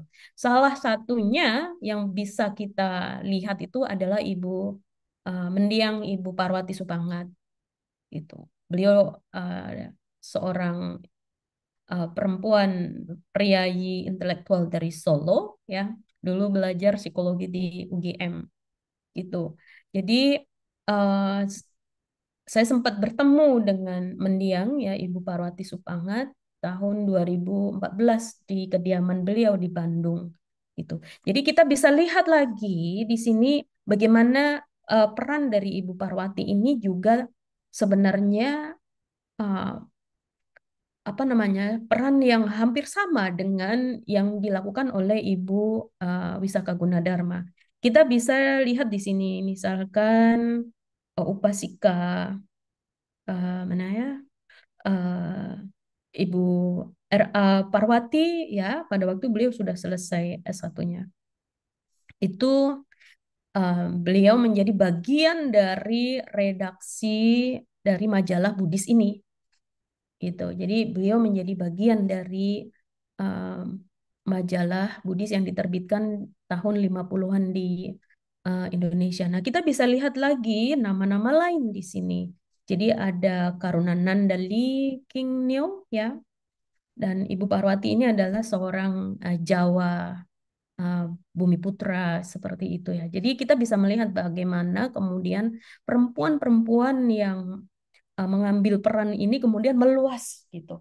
Mereka tidak hanya yang dari Jakarta, tidak dari Bogor, tapi juga mulai meluas ke wilayah-wilayah lain di Jawa seperti itu. Jadi kalau kita amati, kita lihat sekarang perempuan-perempuan Buddhis yang mengambil peran seperti Ibu Wisaka Gunadarma atau Ibu Parwati ini tidak hanya di kota-kota saja, tetapi juga sampai di pedesaan. Makanya saya selalu bilang bahwa studi tentang agama Buddha ini juga harus melihat tentang apa yang terjadi di Indonesia di wilayah-wilayah yang berbeda ini. Karena perkembangan agama Buddha itu semakin luas seperti itu. Dia sudah berkembang di daerah-daerah, di masyarakat yang berbeda-beda, misalkan di masyarakat adat ya. Saya melihat beberapa postingan yang di cover oleh Buddha Zen, misalkan tentang usaha Bante Siri Ratano ya untuk bertemu dengan komunitas Buddha di Pulau Seram ya kalau tidak salah itu. Nah, dari tempat-tempat seperti itu, kalau kita cover dan kita ikuti, kita akan menemukan bagaimana sebenarnya perhatian terhadap perempuan itu nanti juga akan memberikan hasil menjadi perempuan baru, figur baru seperti itu. Ya, jadi kalau kita lihat lagi juga para ibu-ibu atau teman-teman rekan-rekan yang sekarang perempuan rekan-rekan yang perempuan dan sekarang berkiprah dalam perkembangan agama Buddha ini kan dulunya juga banyak yang menjadi mahasiswa di sekolah tinggi agama Buddha ya yang di tahun 80 90 itu ya yang ada di Boyolali, di Banyumas, Kemeranjen. Terus kemudian juga mereka yang memiliki dan juga mereka yang memiliki ketertarikan terhadap agama Buddha sehingga mereka menjadi anggota dari organisasi dan kemudian berperan di sana.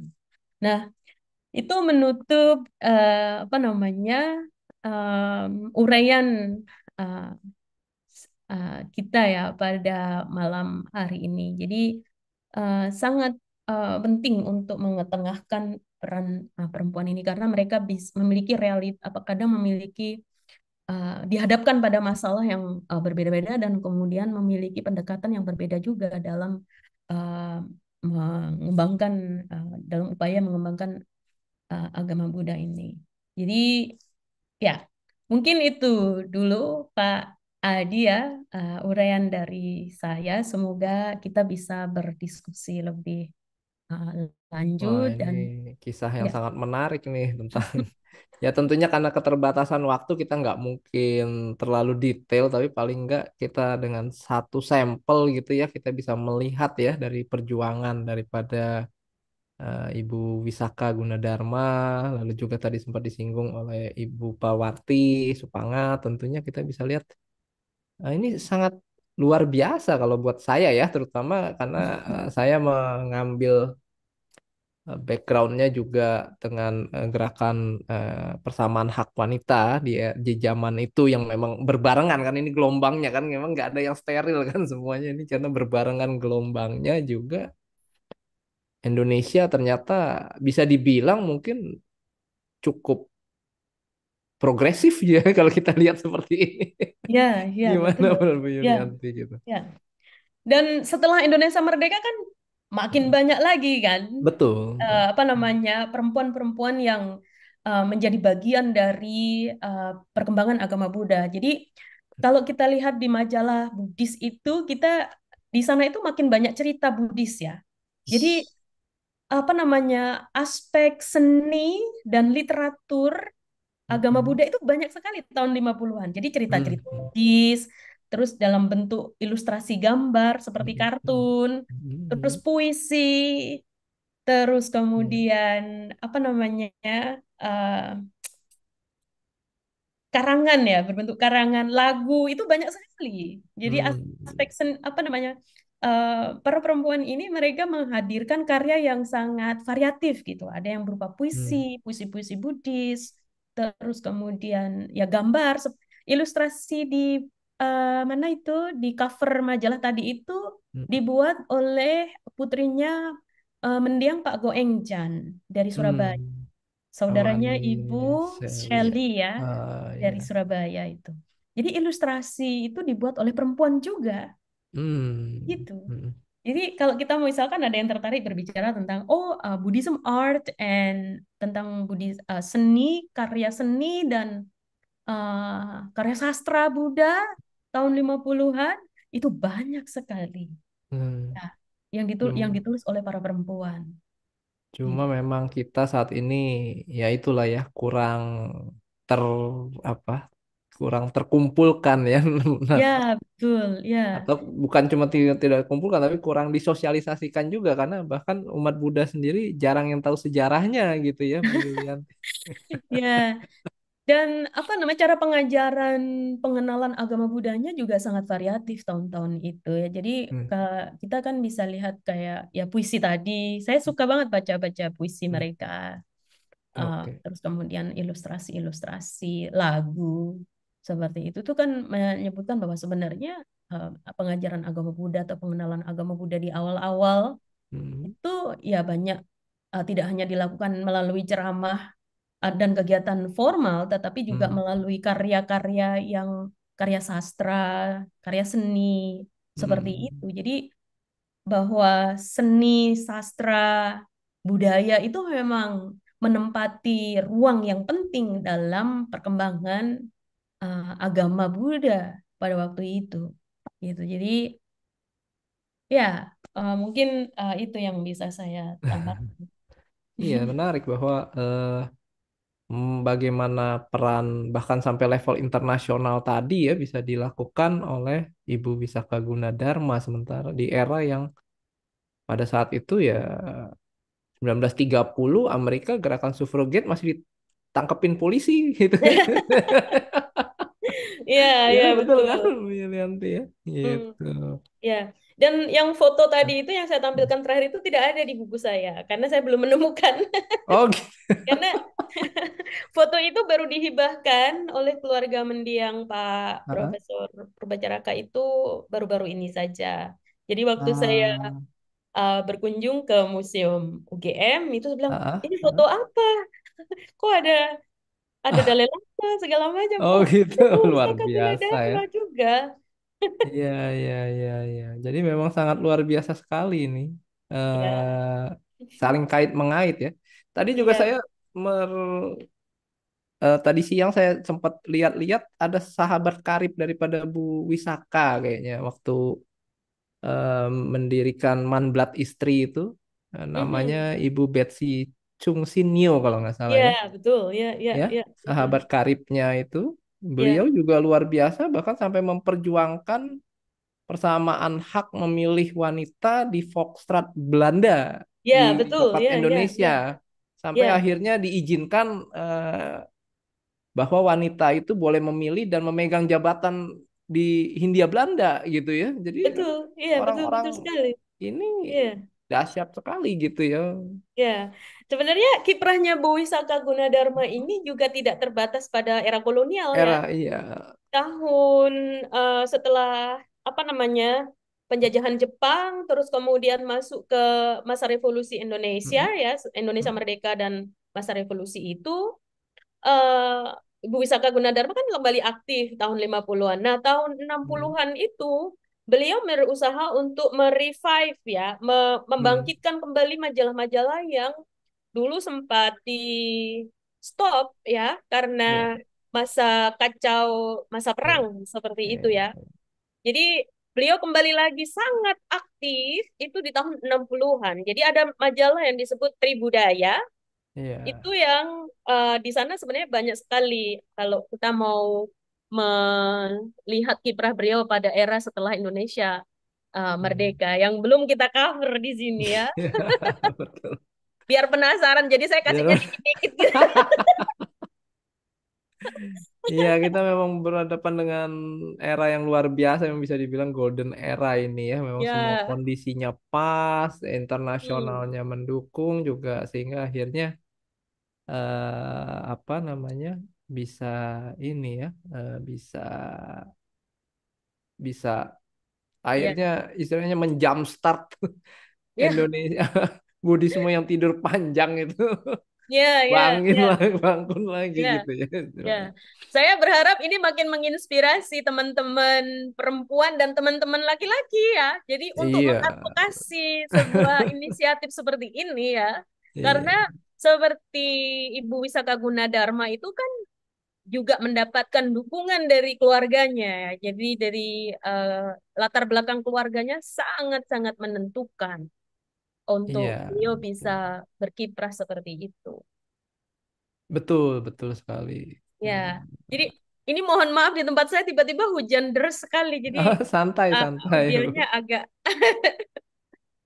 Ini ada masukan dari Ibu apa? Ibu mungkin Ibu ya Mutia Ngadat nih. Bu Chung Senyo dulu tinggal di Jalan Keramat Raya. Iya, betul ya. Memang ya bahkan betul ya, ya, betul sempat sekolah di Jatinegara kalau nggak salah. Lalu kemudian ketika jadi dokter juga berpraktek di Rumah ya, Sakit Husada kalau nggak salah. ya, Sekarang Husada dulu namanya saya agak lupa. Yang Sen I kalau nggak salah zaman dulu. Nah, jadi ya, betul sekali, betul sekali. ya, Ini ada ya, pertanyaan mungkin nih. Ada masukan sedikit dari Pak Lawrence Kwok. malam Bu Yuli, saya jadi teringat buku sejarah perempuan Indonesia, Gerakan dan Pencapaian, mengungkap dari Dr. Cora Frede de Stuers yang mengungkapkan salah satu hasil dan jejak pemikiran organisasi perempuan Indonesia adalah tentang undang-undang PNS tidak boleh berpoligami katanya. Menunjukkan betapa progresifnya pemikiran perempuan Indonesia termasuk tokoh Buddhis. Kalau tidak salah ada judul tulisan beliau berjudul Tuhan Tanpa Wanita. Di mana kami bisa membaca tulisan beliau, Bu, katanya. Mungkin ada pertanyaan, mungkin Ibu ada lebih familiar dengan judul ini saya. Ya, oh, itu artikel ya sebenarnya ya. Ah, ah. Ya, itu artikel. Jadi Ah, artikel-artikel itu di awal-awal itu lebih banyak diterbitkan di Mustika Dharma. ah, ah. Terus Salah kemudian satu artikel setelah itu judulnya mungkin Tuhan Tanpa Wanita gitu ya. Mungkin. sebenarnya lebih ke agama sebenarnya. Agama Oke. ya, seingat saya ya. Tapi Oh, saya bisa agama cek tanpa lagi. pandita itu ya kalau nggak salah ya. Kalau Ya, nggak saya salah. bisa cek lagi ya, ko Oke. Lawrence ya. Ah, Ini ah, teman ah. lama ya. Lalu Eh, mungkin satu pertanyaan lagi, beliau, maksudnya Bu Wisaka ini secara khusus tidak mendirikan organisasi wanita Buddhis ya, Bu? tidak, ya. Oh, oke. Beliau selalu apa namanya Mm-mm. terlibat dalam organisasi yang mix seperti itu. Oke, yang Itu, seperti Batavia organisasi Buddhis, wanita Buddhis ya, itu baru di oke. eranya Bu Parwati pada waktu itu ketika ada Ah, PUI ya, ada ah, organisasi eh, apa namanya Upasaka Upasika pada waktu itu kemudian diikuti mm, adanya organisasi perempuan ya.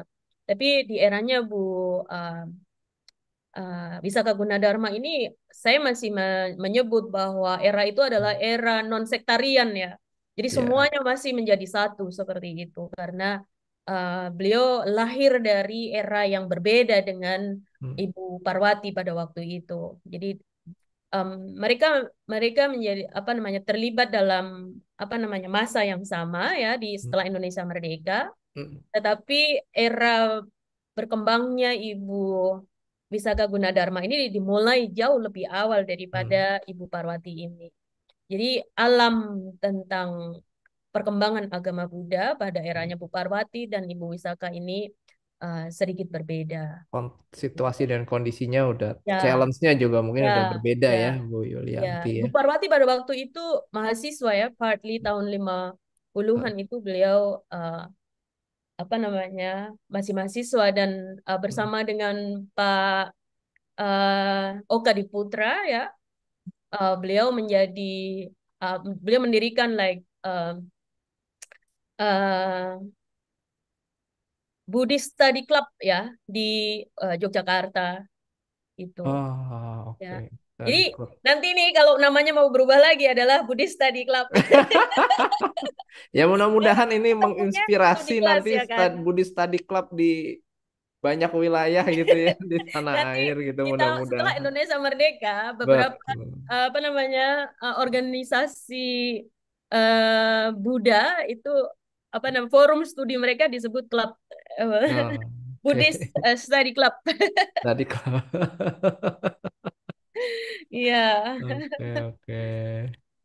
Kalau dulu zaman dulunya loji-loji itu ya, lodge lodge gitu Ya, ya, Bu ya. loji-loji Ah, itu loji lebih ya. banyak dikenal untuk teosofi ya, karena Teosofi ya, model ya karena loji-loji. studi-studi tentang agama Buddha ini juga dilakukan di kalangan bersama dengan kalangan teosofi. Jadi Mm-mm. apa namanya di loji-loji seperti itu. Jadi kayak perayaan Waisak itu dulu juga dirayakan juga di loji-loji teosofi itu karena loji teosofi itu kan dia mempelajari eh, semua agama ya termasuk Mm. agama Buddha. Jadi perayaan Waisak juga dirayakan di sana gitu. Dan Oke. member-member dari apa namanya organisasi ini dulu mereka juga menjadi member dari organisasi internasional seperti Teosofi kayak gitu. Jadi mereka seperti apa namanya Mm-mm. sangat plural gitu ya Mm. membership mereka. Jadi tidak eksklusif pada satu, tapi Satu mereka bisa spiritualitas menjadi ya. ya tadi kita bisa lihat Bu Wisaka Gunadarma menjadi member di beberapa organisasi Ya, sekali betul. Karena orangnya sedikit mungkin Bu. Kalau sekarang rada susah mungkin. Iya, Udah dan makin dulu bahkan terpecah-pecah saya sekarang nih. ya itu beda zaman lah makanya Beda kan. zaman nih. Makanya saya bilang, oh ini zaman dulu ini non-sektarian. Non Jadi, dan sektarian. bahkan kadang bukan hanya non-sektarian. Dalam buku saya tidak menyebutkan bahwa secara eksplisit bahwa mereka ini orang-orang Buddhis gitu ya. Karena memang pada waktu itu, apa namanya, eh, simpatisan atau orang tertarik dengan Buddhisme ini benar-benar sangat cair gitu loh, bisa siapa saja dan mereka tidak mengklaim misalkan oh saya Buddha atau apa kecuali misalkan Betul. kayak Ibu Wisaka Gunadarma ini Hmm. beliau nantinya mendapatkan nama Buddhis dan menjadi Hmm. upasika. Hmm. Gitu. Ya. Luar biasa menarik. Jadi berarti ini perjalanan kalau kita mau gali lagi masih banyak lagi yang bisa kita bahas ya Bu ya. Bener nggak? Iya betul. Tapi dari penelitian Ibu atau dari yang Ibu tahu, kira-kira ada nggak tantangan atau apa yang dihadapi oleh Bu Wisaka pada waktu itu ketika dalam upayanya mengembalikan agama Buddha ke Indonesia ini, Bu? Mungkin Eh, Mungkin resources ya. Jadi kayak resources. misalkan ketika beliau mau travel ke Singapura, itu kan Hmm. juga harus eh, mengandalkan support dari komunitas internasional kan. Karena perjalanan luar negeri dulu Ya, mahal gitu ya, Bu ya. hal kan Ah, seperti itu. Dan tahun 30-an kan harus menyeberang seperti itu. ah, ah. Jadi itu adalah tantangannya dan Hmm, kemudian sebenarnya perkembangan tahun 30-an itu lumayan slow gitu ya karena hmm, apa namanya sangat tergantung pengetahuan-pengetahuan agama Buddha itu sangat tergantung dari luar juga dari hmm, komunitas di luar gitu dari hmm, channel-channel yang atau eh, jejaring-jejaring yang mereka punya dari luar dan komunikasinya kan tidak selancar seperti sekarang ketika hmm. kita oh ya download telepon terus terbang Iya, seperti betul. terus kemudian juga keadaan sosial sendiri. Jadi Hmm, bahwa keadaan pada waktu itu kan tidak favorable untuk women gitu ya. Meskipun ada betul.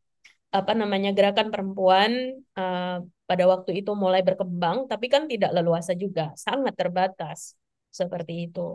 Sangat Hmm, terbatas kelompok sosialnya itu ya. Tidak semua perempuan memiliki ruang apa kesempatan yang sama seperti itu, akses yang sama. Jadi dan juga tantangan dari komunitas peranakan Tionghoa sendiri sebenarnya karena hmm, banyak pada waktu itu yang menurut menurut Pak Kwe Teh Hoe dan juga Ibu Wisaka Gunadarma ini masih banyak orang yang tradisionalis seperti itu. hmm. Jadi tidak belum setuju kalau perempuan ini misalkan aktif dalam kegiatan sosial dan emansipasi perempuan Hmm, seperti jadi hmm, masih tabu lah ibaratnya seperti itu. Jadi dan itu tidak hanya ada di kalangan masyarakat Tionghoa aja, pemikiran itu ada di hmm. eh, masyarakat yang lain, kelompok masyarakat yang Betul. lain juga ada itu karena memang zaman pada waktu itu kan masih very Iya, uh, iya. suatu yang sangat itu ya. Dan justru ini jadi satu hal yang sangat menarik bahwa Ibu Wisaka Gunadarma dan teman-temannya ya kalau kita bicara Ya, jaringan tadi kalau pinjam istilahnya Bu Yulian ya, bersama jaringan wanita-wanita yang memang literate, memang kebetulan ya, literate kayak misalnya Ibu Tung Sen Nio itu kan juga memang dari literate karena keluarganya juga cukup terpandang kan dari ya, cabang atas ya, Tionghoa dan juga masih family daripada Kapitan Tionghoa di ya, Bogor ya. kan gitu ya. Ya, Maksudnya itu kan masih kalangan the elit-elit have kan, lah, kalangan orang-orang the elit have. lah ya Ya, pada waktu elit itu ya lah, kan. elit. Tapi justru mereka ini bukan cuma berhasil satu sisi dari sisi duniawi kasarnya berhasil memperjuangkan kesamaan hak wanita di Hindia Belanda gitu kan hak pilih dan dipilih menjadi pejabat publik dan memegang jabatan dan juga ya Ya, membangkitkan kembali agama Buddha di Indonesia ini satu prestasi yang nggak kecil gitu ya. ya. Ya, dan mungkin satu lagi yang mungkin Nah, menarik ya, nanti hmm, kalau misalkan Pak Adi tertarik melakukan kajian tentang perempuan, ini tidak harus perempuan loh yang melakukan ya. Laki-laki Iya. juga harus melakukan itu ya. Maksudnya bisa melakukan itu ya. Jadi misalkan siapa sih sebenarnya kawan, Heeh, relasi, jaringan heeh, Bu heeh, heeh, Wisaka Gunadarma heeh. itu dari luar. Jadi sesama perempuan Mm-mm. Buddhis yang dari luar. Ini Iya, siapa sebenarnya? betul, Ada betul. enggak misalkan dari mungkin dari Myanmar, dari Hmm, Sri Lanka? Karena saya pikir nggak mungkin kan kayak di negara yang mayoritas agama Buddha tidak ada heeh, gerakan perempuan seperti itu. Mungkin saya belum menemukan literatur itu, bisa jadi sudah ada, tapi hmm, karena biasanya perempuan-perempuan gerakan-gerakan pada waktu itu sifatnya mereka terkoneksi ya antara heeh. gerakan satu komunitas satu dengan komunitas yang lain tuh mereka terkoneksi gitu. Ya dari sedikit yang ya saya sedikit lah, maksudnya dari yang saya tahu biasanya narasi revitalisasi Buddhisme di abad 20, saya termasuk Mhm. ngikut apa lumayan senang cerita di abad 20 Mhm. revitalisasi itu. Narasinya memang kebanyakan didominasi oleh monastik dan kaum laki-laki biasanya, kayaknya kalau saya lihat gitu ya, Ya, seperti ya, ya, Kolonel Olcott ketika di Sri Lanka, dan ya. kemudian di India itu adalah siapa itu? Kok tiba-tiba saya lupa. Ambedkar. Betul. Nah, Ya, itu kan lebih banyak laki-laki dan juga figur-figur monastik kebikuan ya, dan itu masuk wajar karena kan mayoritas di sana, dan kemudian figur biku itu kan pasti mendapatkan support ya, yang besar, mudah menggerakkan lah istilahnya. ya, Justru ya, tantangan yang lebih berat kan di Hindia Belanda, justru karena memang ya. bahkan bukan cuma minoritas, bahkan dari nggak dianggap, dari nggak ada Jadi gitu nggak ada. kasarnya. Jadi yang nggak dianggap. Dari Ya, nggak ada gitu, bisa dibilang nggak ada, nggak ya, kelihatan gitu, dan akhirnya ya, bisa menjadi sesuatu bangkit dan punya sampai sekarang diakui sebagai agama resmi kan istilahnya, diakui dan dilindungi oleh negara. Ini suatu prestasi yang ya, dahsyat gitu ya menurut ya, saya, ya, seperti ya, itu ya. ya. Ya, jadi ya itu mungkin ini pentingnya ya kita melihat itu dan saya pikir yang paling penting lagi adalah melihat produk yang dihasilkan. Jadi misalkan pengetahuan yang dihasilkan, yang saya maksud sebagai produk itu adalah produk pengetahuan yang dihasilkan oleh mereka itu kan bisa sangat variatif gitu kan. Jadi kalau kita bisa Hmm. melihat misalkan kelompok masyarakat monastik Buddha itu kan juga memiliki keterbatasan ya dalam misalkan ekspresi religiusitas mereka kan juga terbatas. Misalkan dalam karya seni, itu kan juga terbatas gitu kan ya. Misalkan menyanyi atau mengkompos musik. Nah, di umat awam ini kan memiliki keleluasaan untuk melakukan berbagai kegiatan untuk memproduksi pengetahuan agama Buddha seperti itu kan. Dari dalam bentuk karya sastra, seni, musik seperti itu. Meskipun Baik. sebenarnya kalau kita bicara tentang masyarakat monastik itu kan juga tidak sepenuhnya seperti itu. Kita punya Bante Giri Rakito yang seorang komposer luar biasa ya pada era beliau yang menciptakan banyak lagu-lagu Buddhis gitu loh yang kemudian menjadi rujukan kita sampai sekarang gitu kan. Hmm. Jadi Hmm. dan mengangkat eh, kiprah atau role pentingnya peran umat awam dan juga Hmm. perempuan termasuk di dalamnya ini bisa menunjukkan ke kita ke variasi dari bentuk-bentuk pengetahuan tentang agama Buddha di Indonesia atau bagaimana untuk mempelajari bagaimana agama Buddha ini dulu diajarkan gitu. Ketika agama Buddha belum seperti ini gitu. Jangan-jangan mungkin kita perlu kembali lagi merefleksikan itu supaya kita bisa membangkitkan bagian-bagian yang perlu Iya, sentuhan gitu loh. betul. Ya, ya sentuhan itu mungkin sentuhan dalam budaya atau apa bahwa ternyata ini juga bagian yang penting juga dalam Baik. uh, perkembangan agama Buddha ya.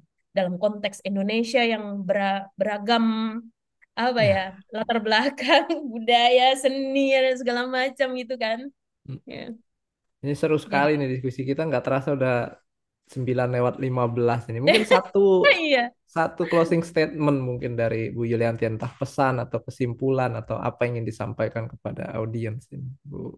Ya, Gimana? saya mungkin satu saja saya ingin menyampaikan bahwa em, untuk para eh, teman-teman Buddhis ya yang sudah sangat aktif dalam kegiatan perkembangan agama Buddha, eh, sekecil apapun usahanya itu sangat penting gitu loh ya. Sangat penting untuk apa dalam konteks membangun sejarah agama Buddha di Indonesia. Dan untuk akademisi yang juga bergerak di sana itu juga penting bahwa em, salah satu tugas kita adalah ya merekognisi uh, pengetahuan-pengetahuan yang uh, ada ini atau bahkan juga memunculkan pengetahuan-pengetahuan baru tentang agama Buddha ini seperti di Indonesia. Luar biasa sekali. Terima kasih Bu Yulianti ini untuk penelitiannya dan juga udah berbagi pada kita semua gitu ya Bu Yulianti. Dua sesi mudah-mudahan nggak bosen nih nanti sama kita. Saya yang terima kasih banyak karena sudah Mudah-mudahan nggak bosen gitu ya.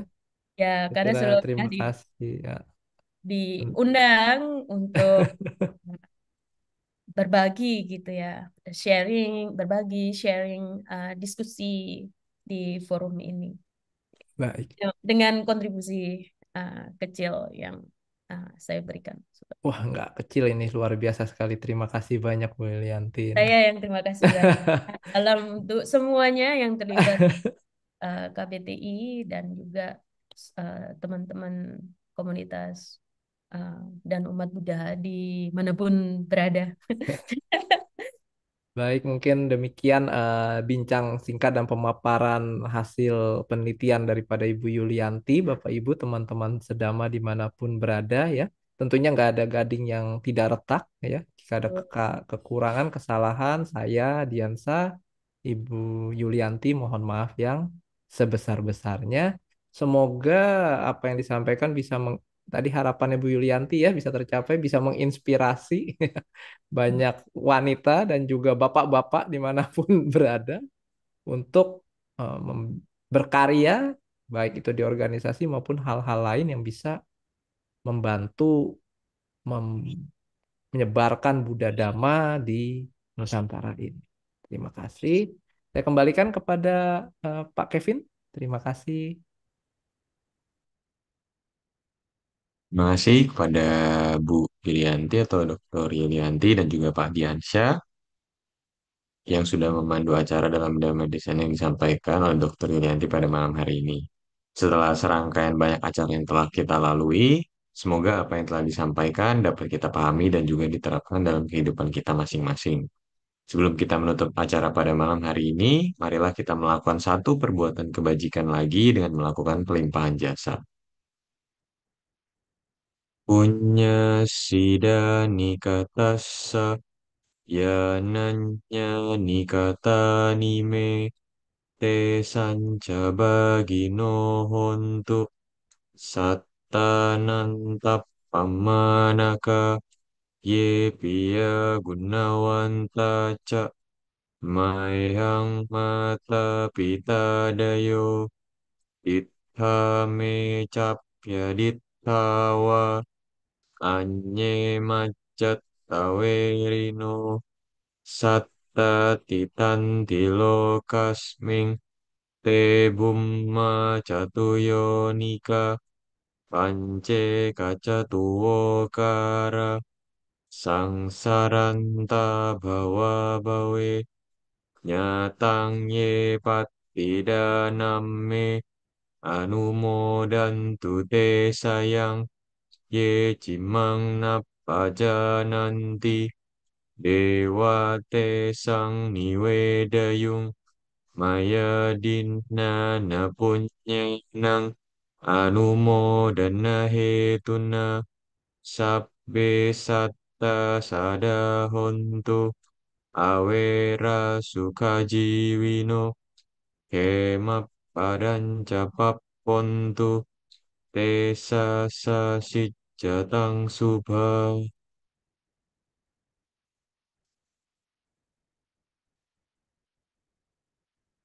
Terima kasih kepada para hadirin yang sudah mengikuti acara ini hingga di penghujung acara. Semoga kita semua selalu dalam lindungan Triratna dan tumbuh dalam ajaran Buddha Dhamma. Sebelum kita lanjut ke pengumuman, marilah kita membacakan nama Karapata. Arahang Samma Sambuddho Bhagawa Buddhang Bhagawantang Abhiwademi Swakato Bhagawata Dhammo Dhammang Namassami Supatipanno Bhagavato Sawaka Sangho Sanghang Namami Sepi Sata Bhavantu Sukitata. Semoga semua makhluk hidup berbahagia. Sadu, sadu, sadu. Selanjutnya untuk pengumuman.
Demikianlah rangkaian acara Dhamma Sakaca Online pada malam hari ini, Kamis 25 September 2025. Terima kasih kepada para hadirin yang telah mengikuti sesi malam ini, dan juga kepada rekan-rekan panitia yang sudah mensupport kegiatan ini, serta mohon maaf jika ada kata-kata yang kurang berkenan selama sesi berlangsung. Semoga kita dapat selalu berusaha untuk berbuat baik dan memberikan manfaat untuk sekitar kita. Akhir kata, saya Kevin izin undur diri. Selamat malam, Sukihonto, Namo Buddhaya.